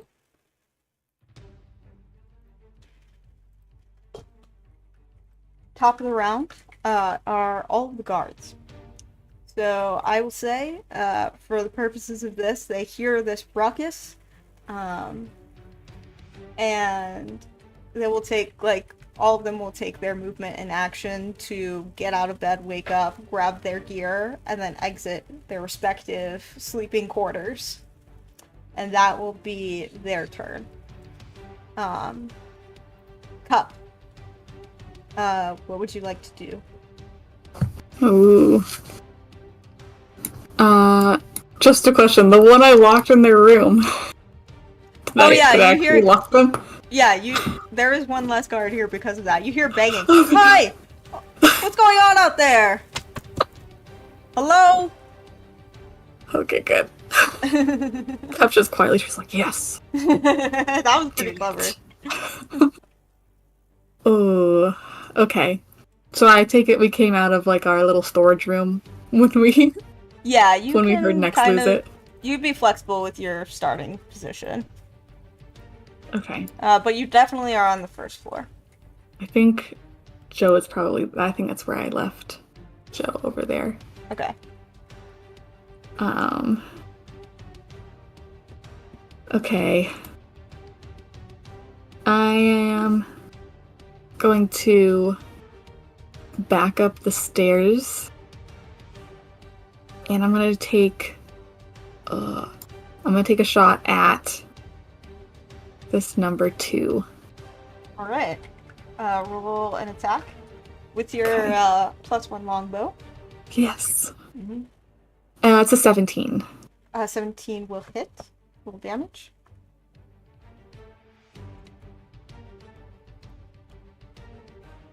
Oh my god. Okay, 11 points of damage. I thought that was a 1. That's what you needed. How do you want to do this? Okay, I feel like having heard Nex be, like, freaking out, I'm like, okay, this is serious. I'm gonna, like, really take careful aim and go, like, right for the heart. Yeah, so you hear Nex scream from the second floor. You burst out of the storage room, see all of these guards coming out of their rooms, and you take the advantageous position at the top of the balcony. Draw your bow, and as you do, the drawstring, like, glows, like, gives off this golden gold color, and you release your arrow right through the heart as this guard, the one who let you into the building, enters from outside, and you just go, the arrow just shoots right through his chest, and he is dead. I do have one more attack with level 5. Yeah, absolutely.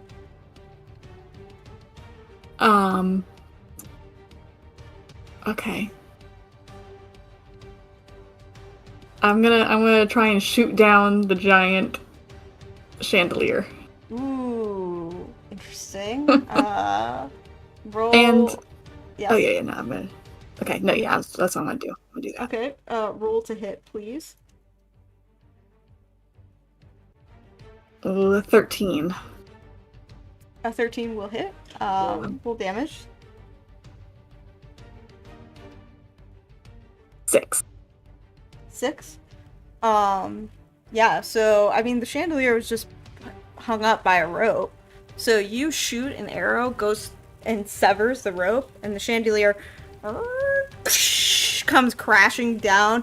The rest of you on the ground get, like, there's, like, a spark of energy.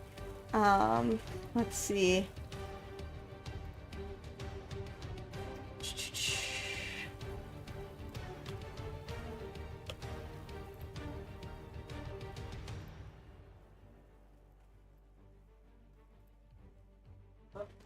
Oh no. We'll say, oh yeah, 30-foot spark of energy. centered on the fall. Oh. So this is lightning damage. I'll have these 2 guards make dexterity saving throws, and Kyrell also, you will need to make a dexterity saving throw, please. Okay.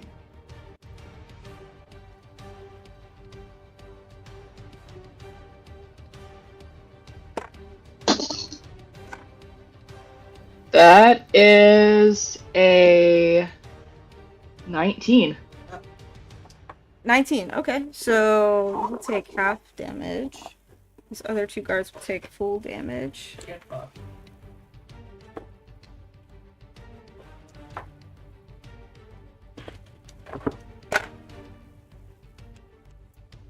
These other 2 guards are dead. They take 12 points of damage. Kyrell, you take 6 points of lightning damage. Oof.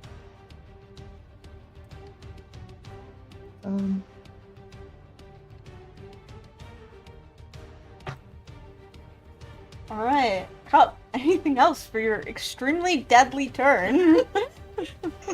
No, Cup's just gonna like see all this happen and be like, "Oh shit! Wait, what? How did I get so strong?" And Joe, I believe, takes an action after your turn. For your Beastmaster Ranger. Oh, it gets an extra move on my turn. I believe that's how Beastmaster Ranger works. Okay. Let me see. Joe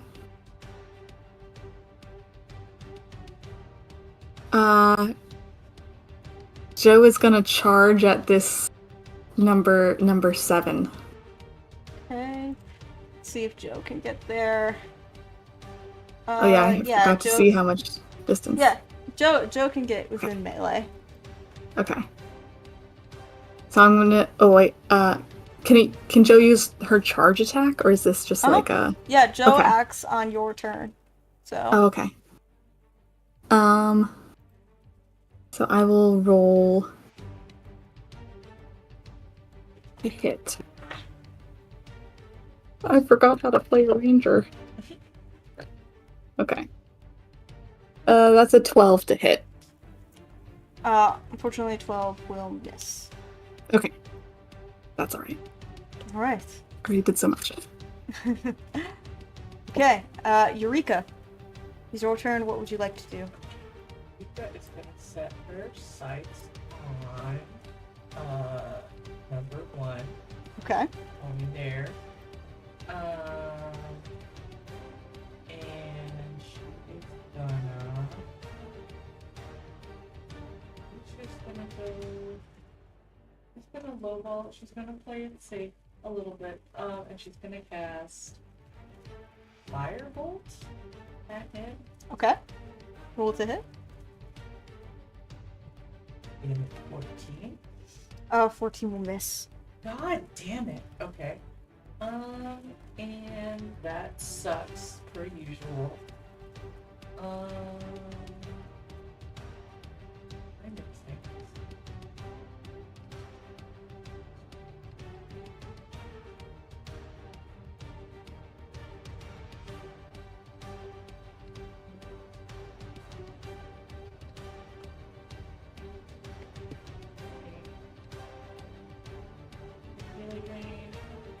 and I'm sorry, the lightning thing's area of effect is over. Yes, it is Okay. over. It is still like sparking on the ground, and it looks like it's probably going to trigger rather radically later. Okay, cool. So I think knowing that Max is up there, and it's probably gonna try to get down. We have 3 people down, and I missed the person right there. Eureka's gonna head towards the door because she wants a different bit. Ooh, I don't know how to measure things. We want this is out, correct? Yes. So she wants a different vantage point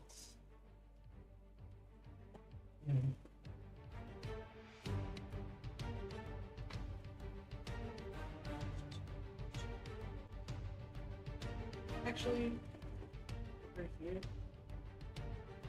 And the crocodiles are only alligator. Are only friendly to Cup. Yes. Oh man. Okay. Well then, yeah, I'll for sure hang out by the door then. Okay. And I'll hang out past there. All right. Now is Langdorosa's turn. Max. He's going to approach you. He's going to say, "No, I underestimated you all before. And you all just didn't stay dead. Don't worry. This time, I will separate your head from your body." He's going to take 2 greatsword attacks against you.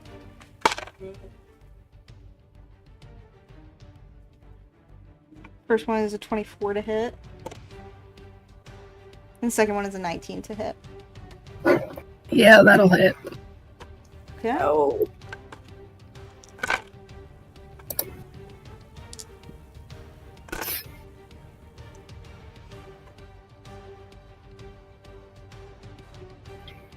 Take 21 points of slashing damage. Jesus fucking Christ. Oh my god. It's a good thing we all leveled up, right? And got a little bit more HP. I have 9 hit points left. Oh, shoot. Run. He's gonna action surge to grapple you. He's gonna try to just pick you Oh up. god. So I need you to make a contested strength check.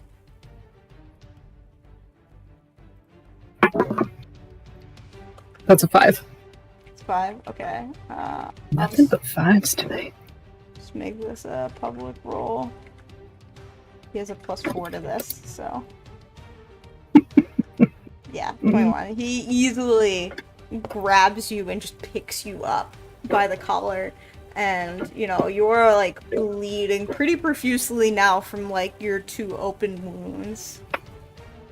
And that was, let's see, that was probably 5 feet of his movement. He's just going to, with you grappled, he's going to carry you, moving at half speed. So he's gonna take you out the door. So let's see. So that's 5, 10, 15, 20. He can get you basically out the door with his movement. So the rest of you see, like, as the door flies open, Langdorosa is pushing Nex out of the door, and, like, she's, like, bleeding, and he's just holding her by the collar. I see you brought your friends, too! And that will be the end of his turn. Nex, it's your turn. Still want to try that earth tremor? Oh my god, I'm debating what is better to do. If it's dangerous to let him make a saving throw. Okay, well, first thing I'm gonna do is bonus action fucking heal myself. Fuck. Use my Balm of the Summer Court ability. No, I'm gonna use them all. I heal myself by... Do I add anything to that? It's at least 13. 2. Okay, so I get 16 hit points back. Okay. Which brings me back up to 25. Yeah, I guess I'm gonna try and get him with this saving throw. I'm gonna cast Earth Tremor at a 3rd level. So he needs to make a DC 13 Dex saving throw. Okay. This will be a straight roll for him, so I'm gonna make it public. He fails. Get fucked. Okay, I rolled like shit on damage, so he only takes 7 points of bludgeoning damage, but he is knocked prone. Get fucked. All right. And if I don't know, this probably isn't gonna. Fuck, we were on the first floor. Maybe if there is any loose earth or stone, it becomes difficult terrain. But I don't think it applies since we're on a balcony. Yeah, this won't apply, but I will say that you are bleeding profusely. Like, your blood is, like, dripping onto his hands as he holds you by the collar. And you just, like, you grab onto his wrist and you cast this earth tremor. And, like, the whole room, like, you all feel the whole room shake, and the floorboards, like, creak beneath him. And, like, they crack a bit under the weight and goes, ah! And falls over. You are released from the grapple. Thank God. I will say with that. Because he is prone, correct? Yeah, he's not prone. Okay, so he is not prone. Alright. And how high up is this balcony? Probably like 12 feet. Okay, I don't really want to take falling damage.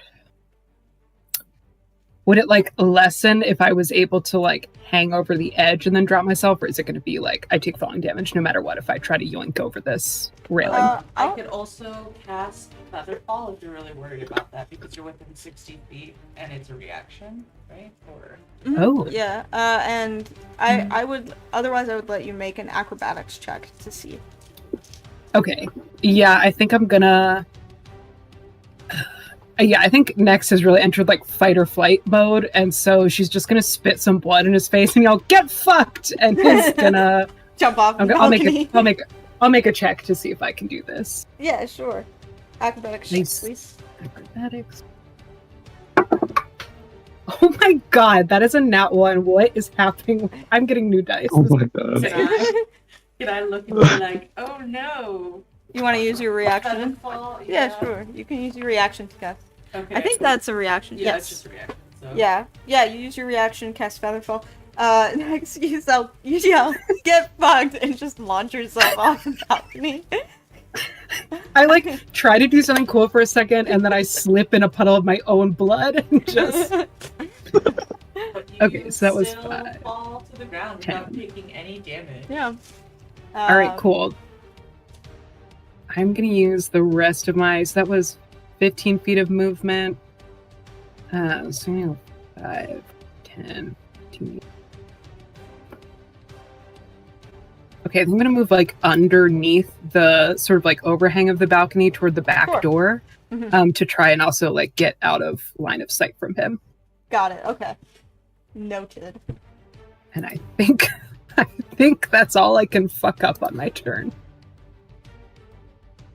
Okay. Sylvia, is your go.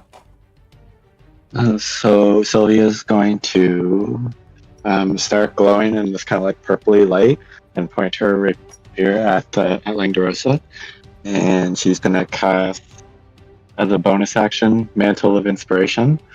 Okay. So everybody, like all of our party members, get 5 temporary hit points. Wow. And if anybody wants to, they can use their reaction to move up to their speed without provoking opportunity attacks.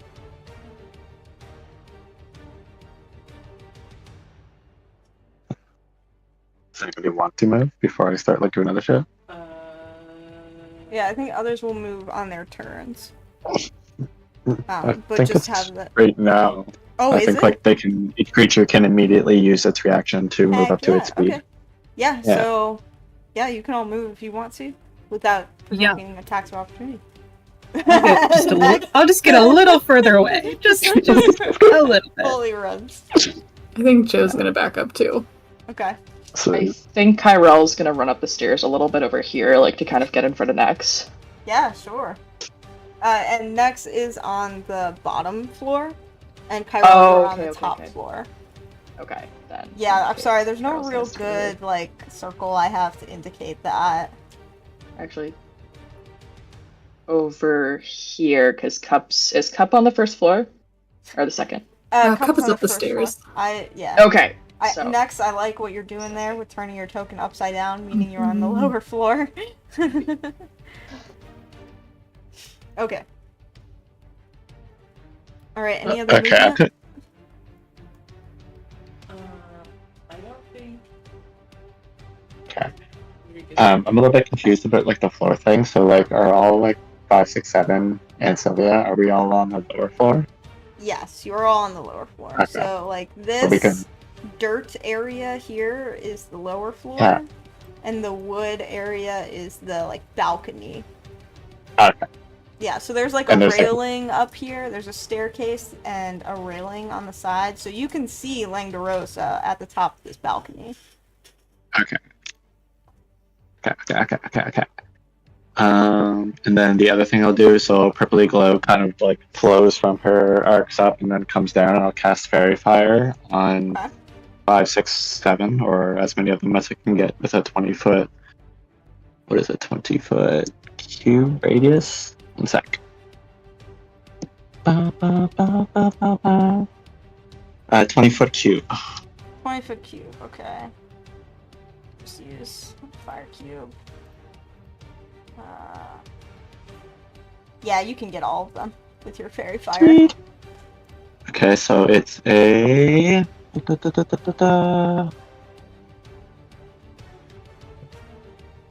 DC 17 deck save. Okay.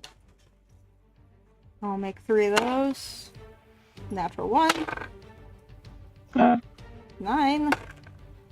Another natural 1. Get fucked. okay. So they all Yeah. fail. So everybody has advantage on attack rolls against them. Awesome. So I'll leave that fairy fire prop kind of up so that you all can see that you have advantage against them. It is not And- actual fire though. Oh, Alright. it's just purple stuff. That's it for me. Alright. Kyrell, what would you like to do?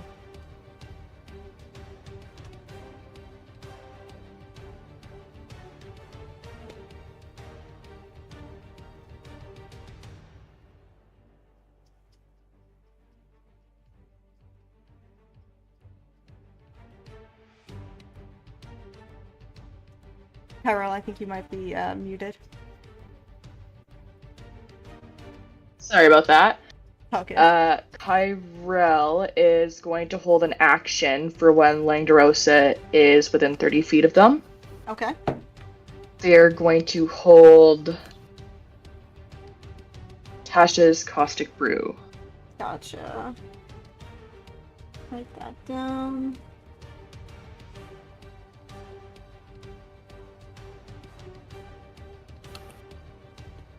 Okay. Any movement? Kyrell is gonna stay where they're at right now. Alright. Next is the Acolyte's turn. This Acolyte is going to move 5. Yeah. He's gonna emerge from the room. 15, 20. Just move here, 25. And he is going to cast Sanctuary on Langdorosa.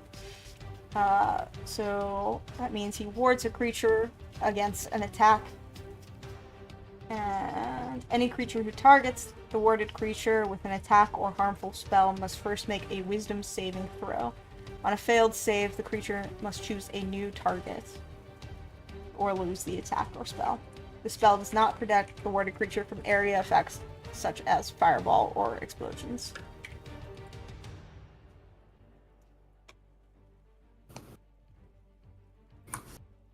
Boo. Okay. I think I do have a condition for Sanctuary here. Well, maybe I don't.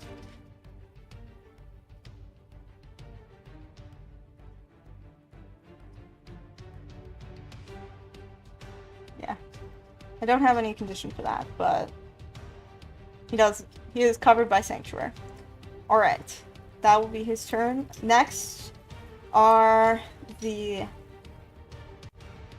guard. Actually, it is the end of the round, which means the chandelier is now sparking uncontrollably. I'm gonna go ahead and just roll a d20, and on an even roll, it will spark and hit you guys, one of you guys, and on an odd roll, it will spark and hit one of the baddies. That's an odd roll. So number 5 is gonna make a dex save with disadvantage because he's wearing metal armor. Rolled a 3. He is just vaporized. Nice. Alright, now it is the two remaining cultist turns. Let's see.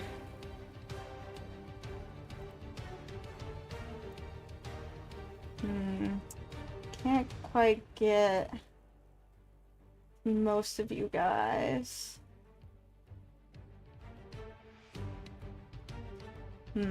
I don't think he can get quite within melee for you, Eureka, but this guy is going to run in your direction.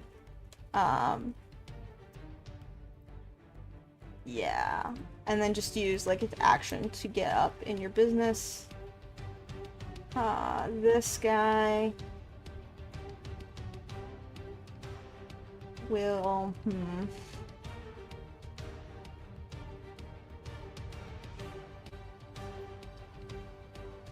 going to, I think, technically, Nex is closest, so he's going to run up to you next. It does look like he can get within melee range, so he's going to take an attack with his spear.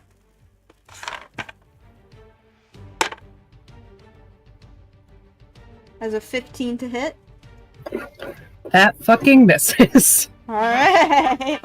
I'm just like blood covered and looking so fair.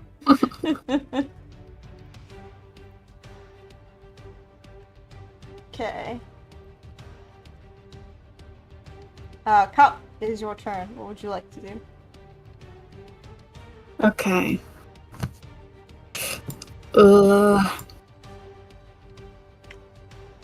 Cup is going to take a shot at the Acolyte.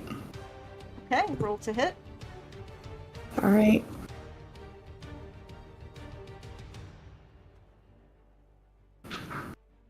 A 14. A 14 will hit. Roll damage. 8. Okay. Yeah, he's not looking too great, but still standing. Cup's gonna take another shot at the Acolyte. Hey, fuck you! Roll to hit. That's a 26. Wow. Roll damage, please. And that's 6 damage. Okay, how do you want to do this again? Just slaughtering people? Cup is just on a rampage. I think, did Cup see... Cup probably saw that they, like, casted a spell on Langdorosa.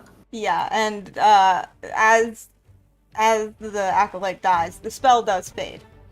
Okay. I think Cup's just like, not today. And just takes this guy out. And then turns their bow to Langdorosa. And, like, tries to intimidate them. Like, look what I can do. Alright, cool. Anything else? That's it.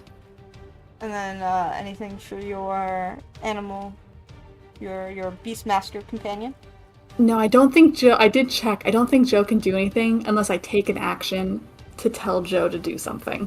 Okay. Gotcha. So, Joe's just gonna stare intimidatingly at this other guy, number 7. Yeah, sure. Okay, Eureka, what would you like to do? Okay, so this guy is in my business, so I'm going to, and, in my business, he came into my space, and I'm assuming the fairy fire doesn't work? No, the fairy fire is still affecting him, I believe. Okay. Yeah, it sticks on them. Yeah. Okay. He, like, has cool purple lights coming off of him. Cool purple lights coming off of it. Okay, so then we're gonna try something else. And I do poison spray. It's a 14 on. Okay, sure. On. He fails. He fails. Wonderful. Wonderful.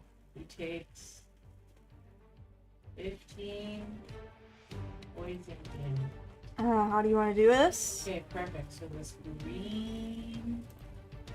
this puff of noxious gas comes from my palm, and I am just relieved that something worked this time with my magic. And I watch it slowly engulf him, kind of like a terrible fart. And he just kind of shriveled up. All right. A little unpleasant. Yeah. Oh, yeah. You did have advantage on that, so if you wanted to roll again, but you already killed him. So. Okay, cool. Sick. All right. Now is Langdoros's turn. One more thing. I did forget about guard number 1 in the back corner here, so I am just going to have him act now, if that's all right with you guys. Yeah. I suppose. So when else are you gonna go? Yeah. He is going to try to hit you with a spear, Sylvia. Okay. Has a 19. I'm going to use my reaction to cast shield, so it does not hit. Awesome. Okay. Yeah, it tries to stab you with this spear and just ding right off of your arcane shield. Alright, now it is Langdoros's turn. He's going to use half of his movement to get up from being prone. And then move 5, 10, 15 feet for his movement. And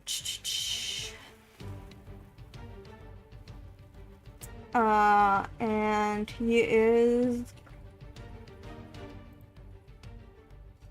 Let's see, how far are you guys?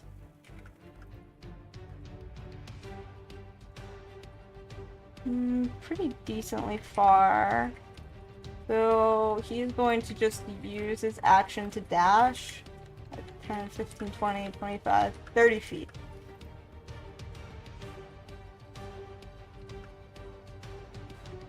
And that will be his turn. Next, what would you like to do? Okay, I am going to cast Summon Beast at a 2nd level, which calls forth a bestial spirit, and I basically get to choose the environment, so I'm going to choose a land creature. The spell comes with sort of its own stat box. Let me know if you want me to send you that. But it shares my initiative count and takes its turn immediately after mine and will obey any of my commands. It's basically like an ally in battle for us. Yes. I coincidentally am very familiar with Summon Beast. I play as with casting that spell in another campaign, so I know the rules for that one. Fuck, I can't pull one over on you.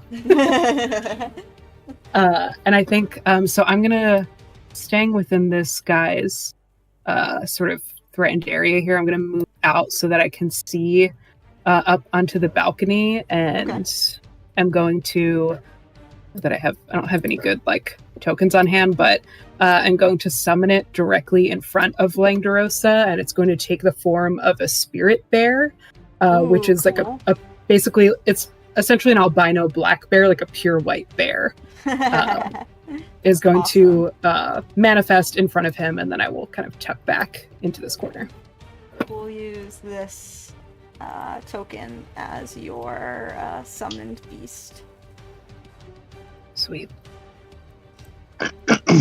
Before that beast was summoned, it would have triggered my Yes. spell. You're right. I'm sorry. Yeah, because he's within 25 feet. So that is Tasha's Caustic Brew. Yeah. I believe is a Dex save. Dex 14. 14. Okay. I rolled a natural 20. Dexterous. I mean, that was just a straight roll. Is there any damage on a failed save?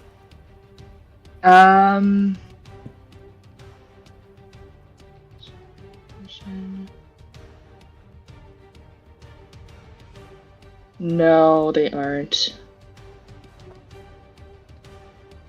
Gotcha. So you kind of unleash this like fit of acidic energy, like this caustic brew in the direction of Langdorosa. But you know he's got his great sword drawn low and is just in a combat stance and like is able to spin out of the way. All right, Sylvia, it is now your turn.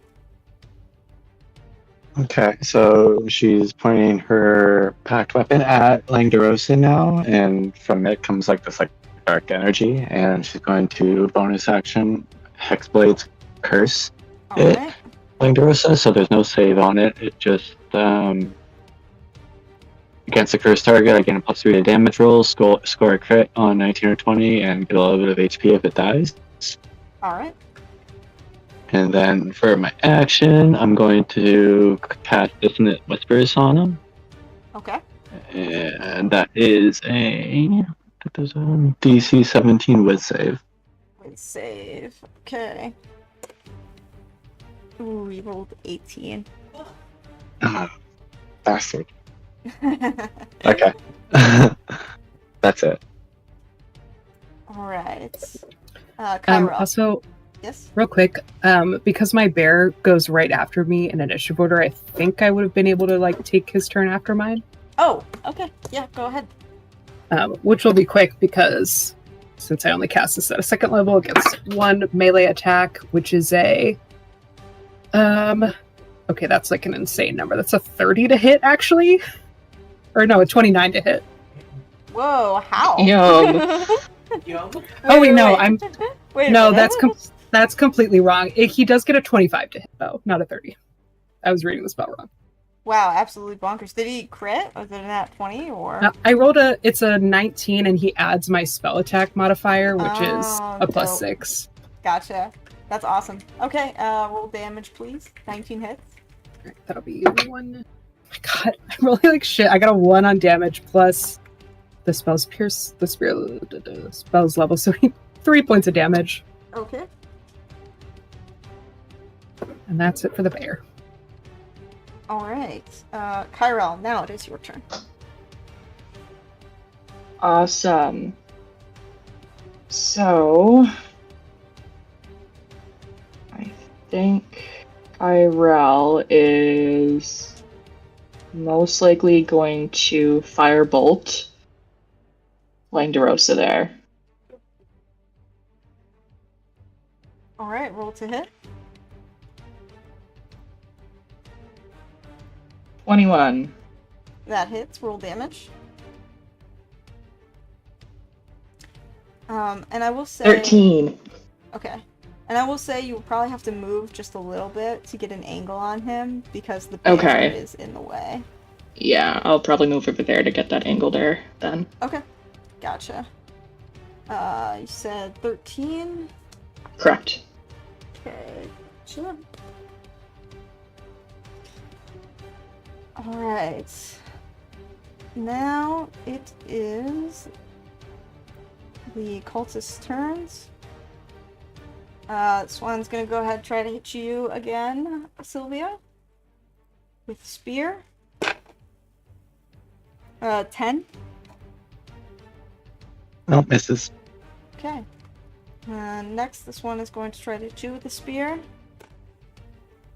Yeah, he's got a roll terrible 7. Yep, that misses. Okay, Cup, it is your turn. Okay. Cup is gonna move to back here. Alright. Get a better angle. And I'm going to take a shot at Langdorosa, but I have my sharpshooter ability. Okay. So I'm going to take a 5 penalty on my attack roll. Alright. And if it hits, I get to add 10 to the damage. Alright. So, okay, here we go. Hope it's worth it. Oh my gosh, well I rolled a natural 19, so that is 23. 23 minus the 5. Oh, it's 28, so already minus the 5 is 20. Oh, wow. 23. Okay, yeah, that hits. Roll your damage and add 10. Alright, 19 damage total. Yeah. Well, Dang, alright.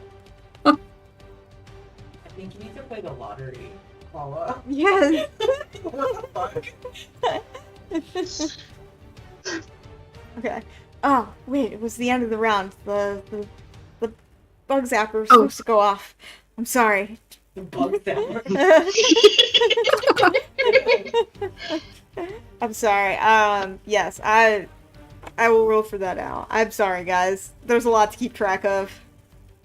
On even numbers, it hits you guys, and on odd numbers, it will target the baddies.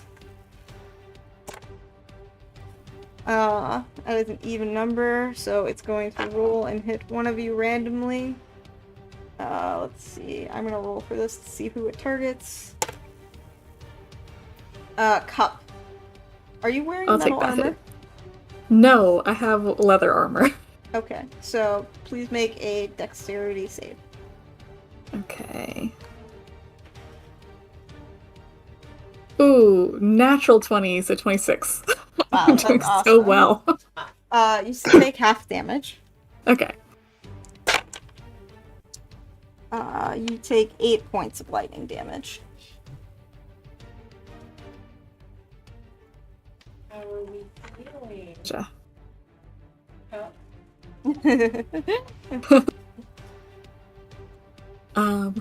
On my second attack, I'm going to tell Joe to attack that one near Nex. Alright. So I roll think for this Jill. is-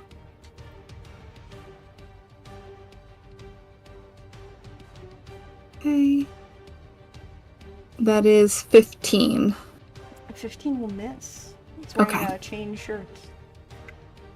That's alright. I did pretty good. That's it for my turn. Okay, Eureka. Try again and use acid arrow, but on my other side.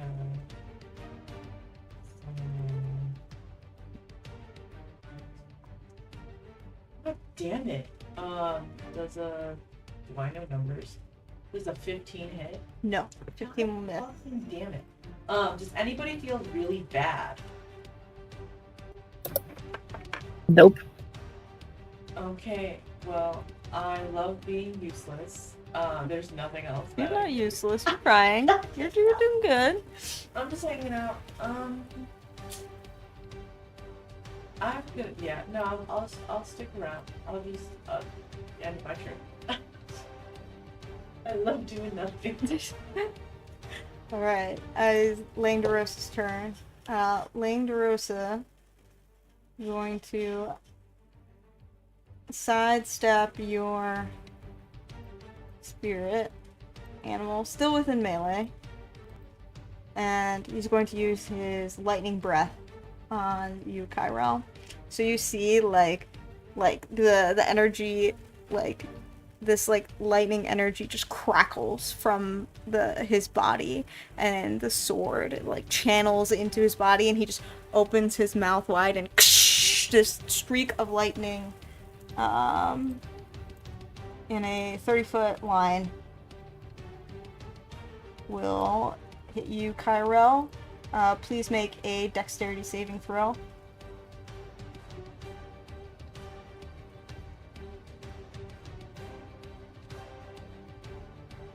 Two. What did you make? 22. Okay, so you will take half damage.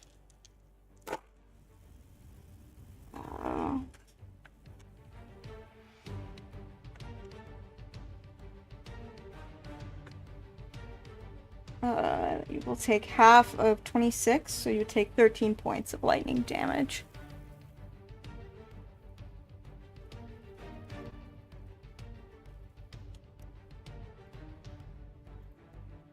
And then,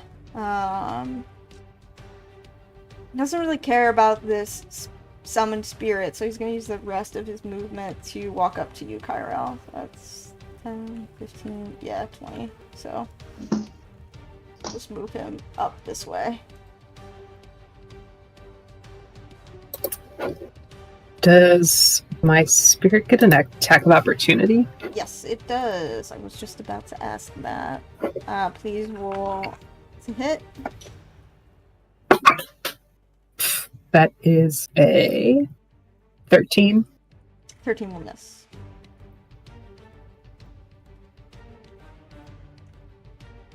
Okay, next. It is now your turn. Okay. I'm gonna...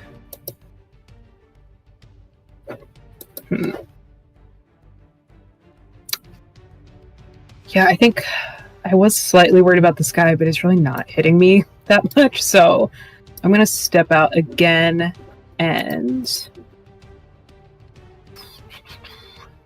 Would he be within 15 feet of me, like, diagonally? I'll say yes. Okay. In that case, I am going to cast a 3rd level Burning Hands, Okay. which is... so he needs to make another dexterity saving throw, DC 13. DC 13, got it. I rolled a 13. Alright, so I'll take half of this, but it's 5d6. Damn. Okay, so that's only 14 half to 7. And it does it ignites any flammable objects in the area that aren't being worn or carried. Got it. Okay. Yeah, so the banister ignites as you cast it up through the railing. So I'm gonna add just a little bit of fire here. A lot of fire. Well, you know, roll for the dramatic flair here. So yeah, the staircase is starting to burn, the railing is starting to burn. Kyrell, you see like Langdorosa standing before you with his great sword drawn, and then next, like from beneath the balcony, cast Burning Hands, and whoosh, like the banister ignites in flames, and like you see this warrior in front of you, just like bloodlust in his eyes, fire ripping behind him, just like searing pain from the burning. Anything else for your turn next? I'm just gonna tuck back in, sort of like at this point, especially since I just started a fire, like staying close to the back door. All right. Oh, and I'm gonna have my bear go. All right. I'm gonna have. Actually, gonna try and have him kind of like block the way here a little bit. Okay. Can't like get in between him and Kyrell, but will at least kind of try to block the staircase. Mm-hmm. And he'll take his attack. That's a 15. Miss. Wait, my poor bear. All right, that's it for my turn then. All right, Sylvia. It's your turn. Okay. So she's still just gonna keep channeling like her patron's wrath kind of thing. And she's going to cast Dissonant Whispers again on Langdorosa. So DC 17 Wiz save. Okay.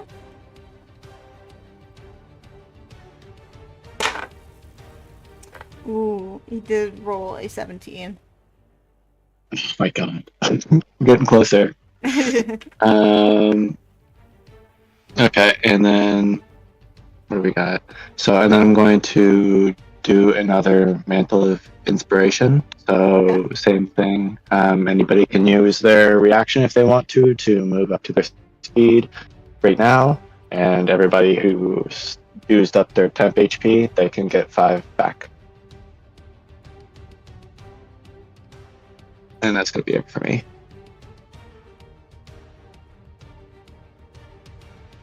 All right. Anybody want to move from their positions? Actually, I guess I will. Yeah. It's gonna back Like, up. why not, right?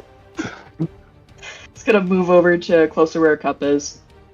And the one marked one hasn't taken a hit yet, or how does he? Correct. The other guard is looking good. Okay. So this guy just needs to go away.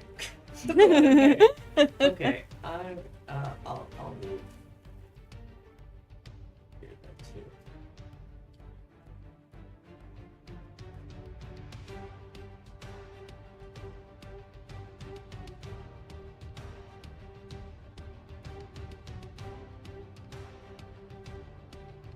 All right, Kyrell, it is your turn. What would you like to do? Since Kyrell's a bit further away, as a bonus action, they are going to activate their Eldritch Claw Tattoo. Okay. I think it's... And that's going to be the Eldritch Maul, so I can empower the tattoo for 1 minute. Each of my melee attacks with a weapon or arm strike can reach a target up to 15 feet away from Kyrell, and it deals an extra 1d6. Alright. And Kyrell is going to make a great sword attack. Okay. Roll to hit, please. Not 20 for a 26. Oh, alright. Oop. Roll damage. Okay.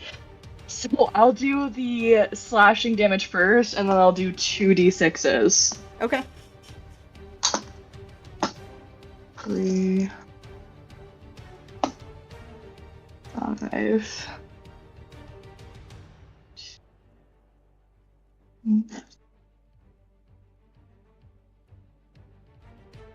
That's gonna be 24 points in total. How do you want to do this? Get him! Oh shit! I think you're just gonna see the inky tendrils of the Eldritch Claw Tattoo. I think you're just gonna see that slash, like, move towards him, and you're just gonna see that ink, like, literally as, like, a goopy, like, black mess. It's just gonna head towards Langdorosa, and it's just gonna slash him, like, right across his throat. Yeah. Yeah, so you activate your Eldritch Claw Tattoo, and these inky tendrils, like, extend out, making your greatsword even twice as big as usual.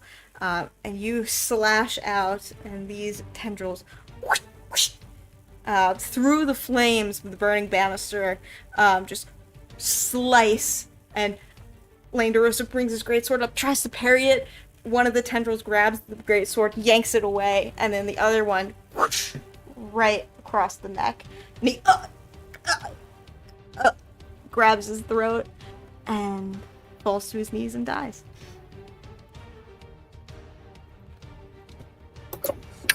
Get fucked! Yeah, there's still one more guard left. He's gonna run. He sees that and he's like, fuck, I'm out of here, you're fine. And, Eureka, you take attack of opportunity. Can I grapple him? Uh, Do you want to question him? I guess. no, not with your reaction. Okay. I guess I will try to poison spray him as he leaves. Oh, it has to be a melee attack. Oh, it for has to be a opportunity melee attacks. attack. Okay. I literally only have a crossbow. You can punch him. I'll try to punch him. I just want to be alarming. I think that's funny. Okay. Sure. I'll punch him. Let's see. How bad can it be? An 8. Yeah, that's a miss. He runs past you. That's 8. Okay. And he will dash into the night. Does anybody want to pursue? Oh wait, there's this guy here too. Ooh. Yeah, there's another guy. Yep. Safe. He's gonna try to stab you next. Bring it. I'm at full HP, baby. Yeah. You rolled a natural 20. Nope. Oh my Christ, no! I have been smoked So it sounds tonight. like I have been Sarah humbled should beyond not belief. There has to be more, and Paula should go with the lottery. 9 points of piercing damage. That's actually hilarious. I still tell him to get fucked even as he stabs me. Yeah, When so when I spit up he- blood from getting stabbed, I spit it onto him. yeah. So the banister above you is burning, and like pieces of burning wood are just falling down, raining on top of you. And this guard takes his spear and just shoves it through your shoulder, like pinning you to the back wall. What a And fucking you bitch. spit blood in his face. Good. Yeah, Cup, it's your turn. Oh god. It's just that one. Yeah, it's just that one guy. Okay. I'm gonna jump up onto the railing and Alright. dramatically take a shot at him. Sure, roll the hit. Right. 19, Yeah, that'll hit. 12 damage. How do you want to do this? I'm gonna jump up. I was like a Legolas style, Like like, a leg- slow yeah. motion.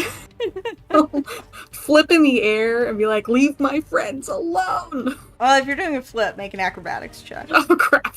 Okay. I'm sticking with it. 11? It's not exactly like this. Like, you kill the guy, but you stumble like a little bit. You don't That's fine. perfectly Oh, land like the this. ending. Alright. And with that, combat is over. Yeah.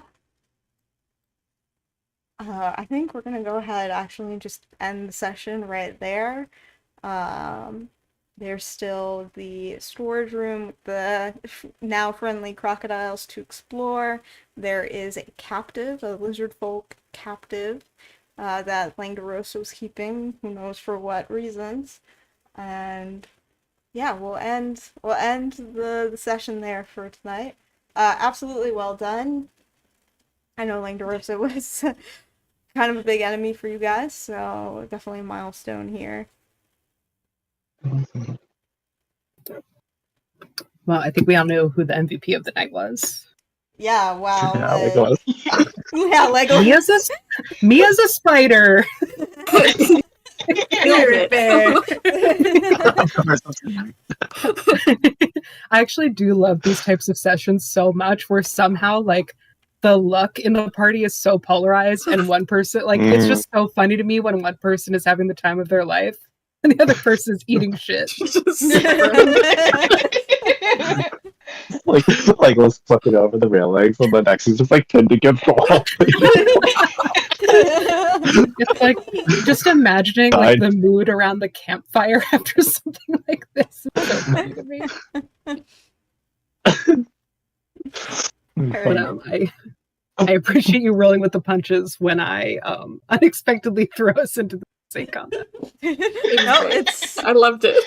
Yeah, no, this was great. I was wondering how this was gonna go. I was like, either they're going to really stealth through this whole place, or it's going to be a massive fight. Like,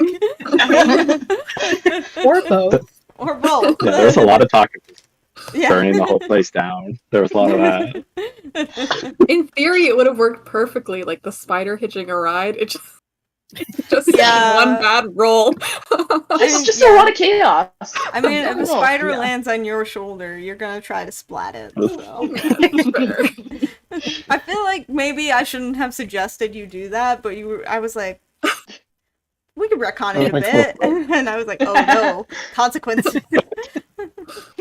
It did occur to me, like I was like, I might have been able to ask for advantage on that from being a spider, but I had also just tried to get advantage from being a cat and smelling, so I was like, let's not push it. And there it all went. The first domino. All right, I'm gonna go ahead and end the stream there. So thank you for anyone watching. We will be back in 2 weeks. Seeing where the journey leads this party.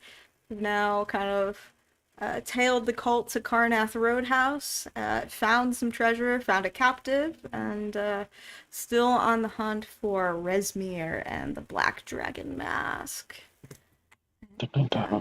Yeah, dun dun dun. All right. Thank you.